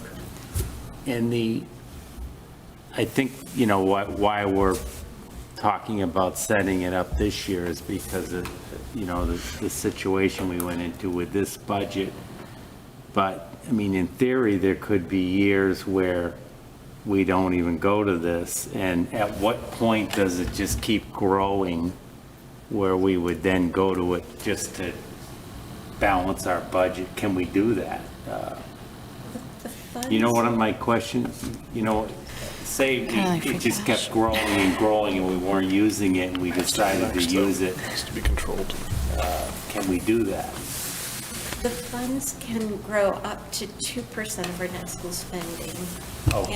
And they can only be used for special ed services. No, I understand So they that, can be, yeah. so there's a way that we could draw on those funds Okay, to spend them. thank you. I think Carly, you were next, and then Aaron, and then come back to Tom. So this is for special education, out-of-district tuition, transportation. Did I mishear? Can this be used for ELL students as well? Okay. So when you were talking about teachers, If there's an in-district special education boom, it can be used for that. sorry, okay, thank you. Aaron? So I'm in favor of this. I'm just trying to wrap my brain around, how does this allow you to then budget differently? So one of the things we talked about with this year's budget was that previous administrations used to be even more conservative about what they set aside for special education unanticipated costs. We made a move this year to still be conservative, but maybe not ultra conservative. Do we still, if we have this fund, do we then not have to set aside, or we still have to set aside some? Where's the middle ground, and how does this shift in terms of our budgeting? That's a great question. Now we have 4 different layers of contingencies built in our special ed budget. And if our funds, if different situations aren't realized, we have funds to spend by the end of the year. We'd like to be more strategic with those funds and still be conservative, right?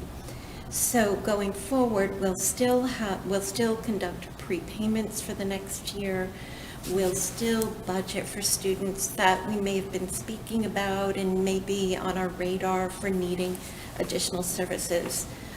However, we won't need to set aside unallocated and unassigned tuition fees. So for example, in this year's budget, we have $275,000 set aside for one residential tuition, $125,000 set aside for a private day, and $75,000 set aside for collaborative. Those won't be needed in our budget going forward, and instead, we'll have our stabilization or our reserve fund, where funds could be drawn on if a student arrives from another district needing, for example, a residential day. So with those funds, rather than building our operating budget with those contingencies, we can reallocate those funds to our Tier 1, Tier 2 supports and still have the belts and suspenders of the reserve fund. Excellent. But how do we have the initial money in the fund? We won't. So at the end of this fiscal year, we're anticipating savings. So our first deposit in that fund could be Okay. an amount. Instead of giving it back to the town, we can put it, Well, we could still give some, perhaps some back to the town and also allocate some to the savings. And perhaps that's part of our standard process over the next couple of years. A little Okay. bit of savings at the end of this every year goes to build up this fund up until we reach the threshold. so it's a gradual shift. And then just to clarify, there is a threshold, so it's not like free cash, which just keeps getting bigger, and then we keep saying, but we need it, like, there's a threshold. There's a threshold Okay. that you all can vote on, and at the most, it's 2% of net school spending. There's a legal threshold which will grow as the budget grows. But a discussion that we'll have, and we should probably figure out if we want to have that discussion before, would we want to have that discussion preemptively to town meeting to signal to town meeting members that we don't intend to create a slush fund? Yeah. Or, so we could, Policy committee should meet Yeah. and come up with yeah, it. okay. We just so happens we're in a bunch of financial policies that we're reviewing, so this would be a perfect one to slide into some of those conversations. Just like the finance committee has, 5% for, 7% for capital Yeah, or whatever, we would need, I think we should have the same for what we put into this every year, right? We can have that conversation, right? What does it look like? Maybe there's a cap that we want to put in on a yearly basis until it's to some level, and then, some other thing. We can figure out what the mechanism. We could also theoretically put in some of the budgeting stuff in terms of that, right? Maybe we don't want to carve back all 475,000 of what she's talked about. Maybe we want to carve back 250 of that 1,000 or something like that, and still leave another buffer so that we're not having to go to this fund all the time. Because even though there are, only two steps, our approval and the select board approval, you don't want to have to be going to this bucket, this thing all the time. In my mind, that's the conservative side of me. It's there for emergencies, not for yearly budget adjustments. I will offer one opinion for the members of the policy subcommittee to consider. I do like the idea, if we're going to have a different ceiling, I do like the idea of pegging it to net school spending, so that we don't find ourselves in a situation where every 5 or 10 years, as the budget has grown, we're looking at it and the percentage of the budget has shrunk, and it's no longer as valid or valuable a backstop as it once was, and that kind of thing. So. One more question. Yes, please. So Susan, if through interest and other ways this number grows, not from us depositing, but from interest or something else, because the rule also allows the treasurer to invest the money, right? Do we have to spend down and take that into the operating budget to get it down to that 2% in the operating year that it exceeds the 2%, or the operating year after it exceeds the 2%, or how does that work? Because we can't exceed that 2%, we'll be needing to monitor this carefully, and hopefully we won't be at a point where we'll need to do something immediately, right? We can anticipate perhaps what the interest rate will be and be planning ahead. So, but yes, if we exceed the 2%, we'll pull back and use it for special ed services. Sarah? So in terms of how the money is dispersed, it says we need a majority vote of school committee and select board. Is that a formality? To me, it was, does select board get a say on how we spend this money? I mean, to me, that's the concern, like, no, you can't spend it on this, but it's our budget. So is it a formality or is it a? I mean, by virtue We of have a withholding their vote, conversation. yeah, I mean, they could have some influence, but, I mean, but again, the law sets the bounds of what it can be spent on, right? So, if we found ourselves in a situation where, because a student came in from out of district, or we had a number of placements that surprised us or what have you, and we were going to quote unquote, overspend our budget, this would be one of the mechanisms. FinCom reserves would be another mechanism, special town meeting, there's all the other mechanisms. This one is created for this purpose, and I'd like to think that if everything were by the book and it just sort of played out the way that this fund was created, that any makeup of the select board would be likely to support that versus going to some of those other mechanisms, I would think.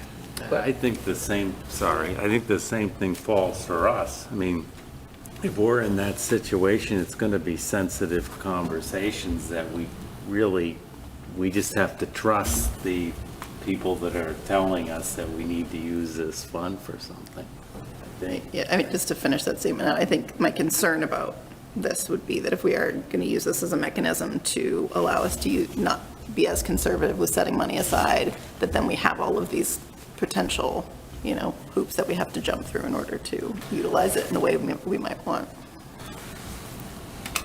Carla first. Yeah. I think that the clearer the policy is, and the clearer the policy is about what the funds are used for, and they're defined, right? And half of it is their legal requirements. They're defined as what it is used for. The cap is defined, and I agree with Sean, it needs to keep to that 2% of, or defined through that 2%. I think if that's clearly defined and voting can just say, yep, I'm following along with the policy, then it should be a unanimous vote on both boards. Somebody else had a hand up, sorry. Oh, Tom. Yep. I mean, I think to a degree, yes, the policy will help in that. But part of that is the reason why I kind of want the policy to say other things about the budget too, in terms of putting some of those other backstops in before we come to this. But one of our other policies that we don't talk a lot about is legislative action and engagement. This is one of the only places in Mass General Law that select boards have authority over school spending, and that should change. They don't have any authority over school spending otherwise. Something for us to think about whether or not we want to advocate for something in that space. We may not win, but select boards don't have authority over school spending. Interestingly enough, they did through the ARPA process. Because it's a different process, right? But they did. Okay. Anything further on this one? Okay. We did the motion already? No, we did not do the motion. I'm sorry. Go ahead, Carla. I move to recommend to the Select Board and to town meeting a warrant article establishing a special education out-of-district stabilization fund. Second. Seconded by Chuck. Move to amend the motion. Go ahead, Tom. Remove OOD. Out of district. Yep. It's just a special, that's my fault. But yeah, special education stabilization, that's how we put it on the agenda. But it's a good catch. Yeah, Dr. Corum. Jeffrey Corum, Ridge Road. If this is the warrant article you're expecting to send in, there's something a little odd about the wording at the end, shall not exceed the lesser of 2% of this, and then there's missing the lesser of, there's only one quantity there. It's like you were thinking about putting in a different limit, but that other limit isn't in there, in the text that was in the packet.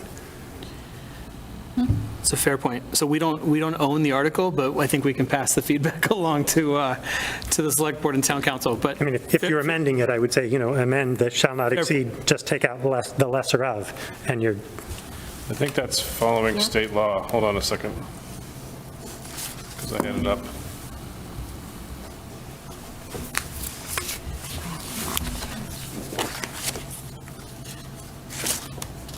Okay.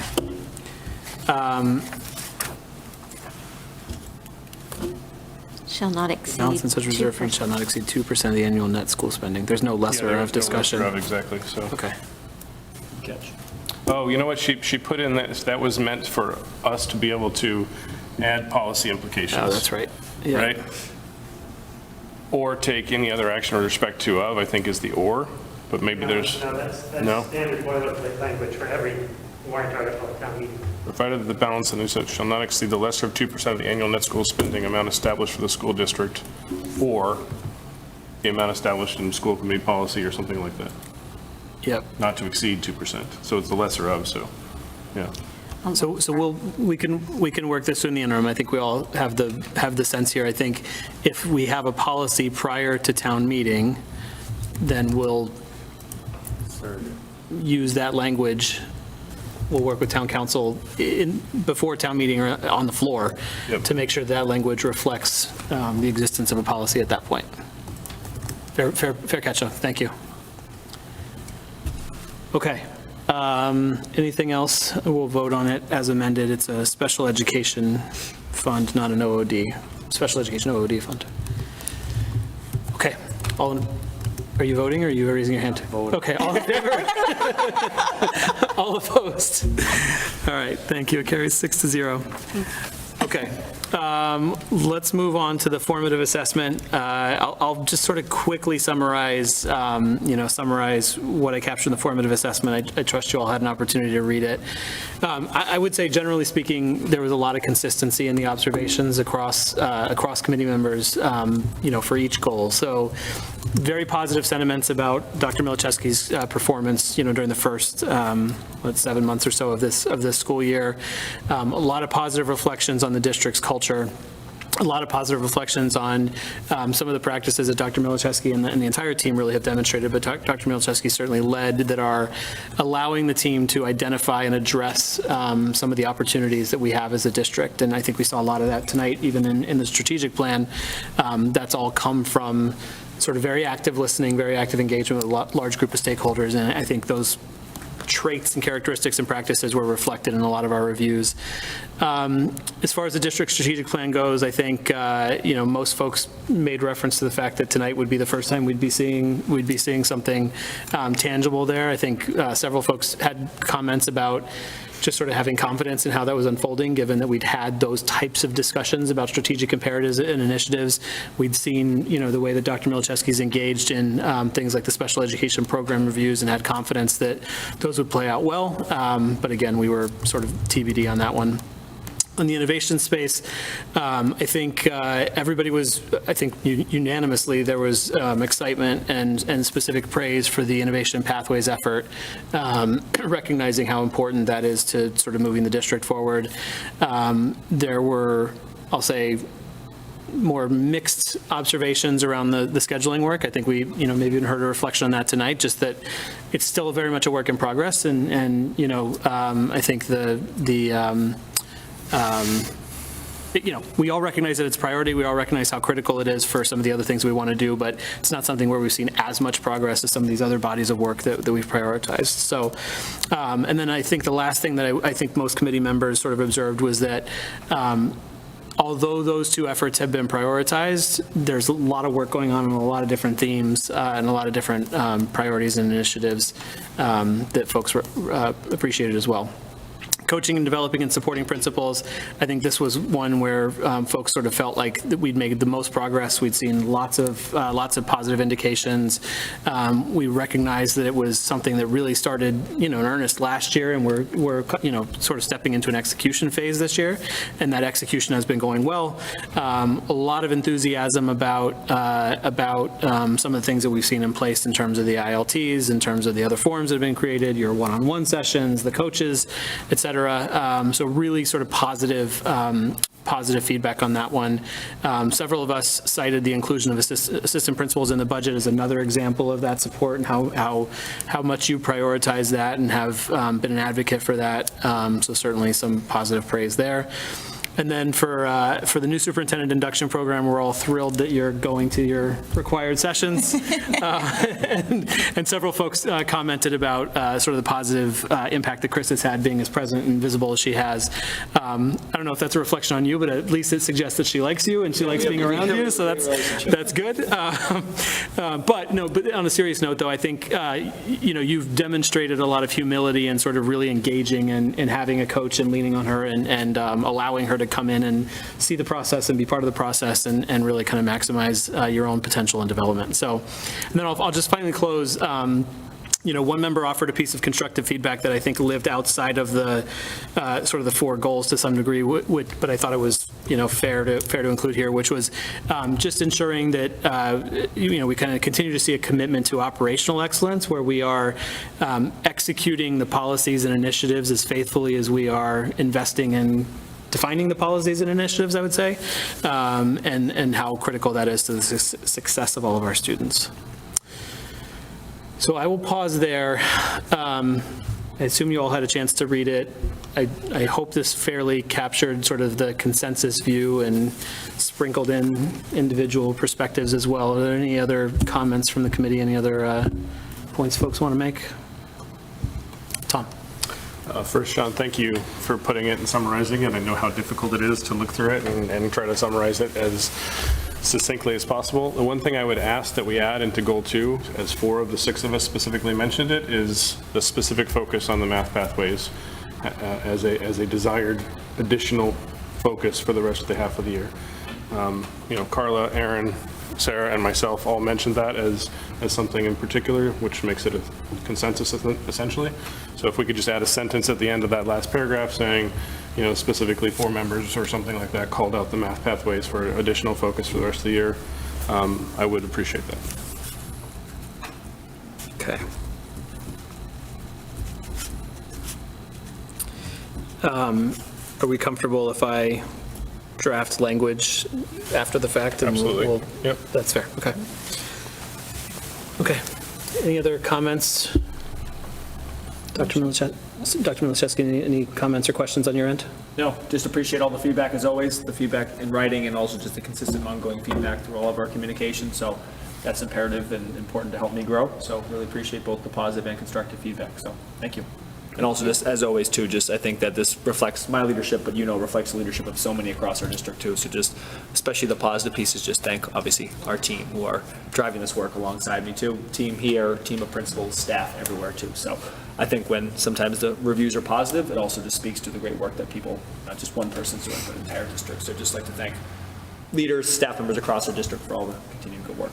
I should say too, I didn't call it out, but most of the reviews, if not all the reviews, had some reference to, we get that he's not like the only guy doing this work. So,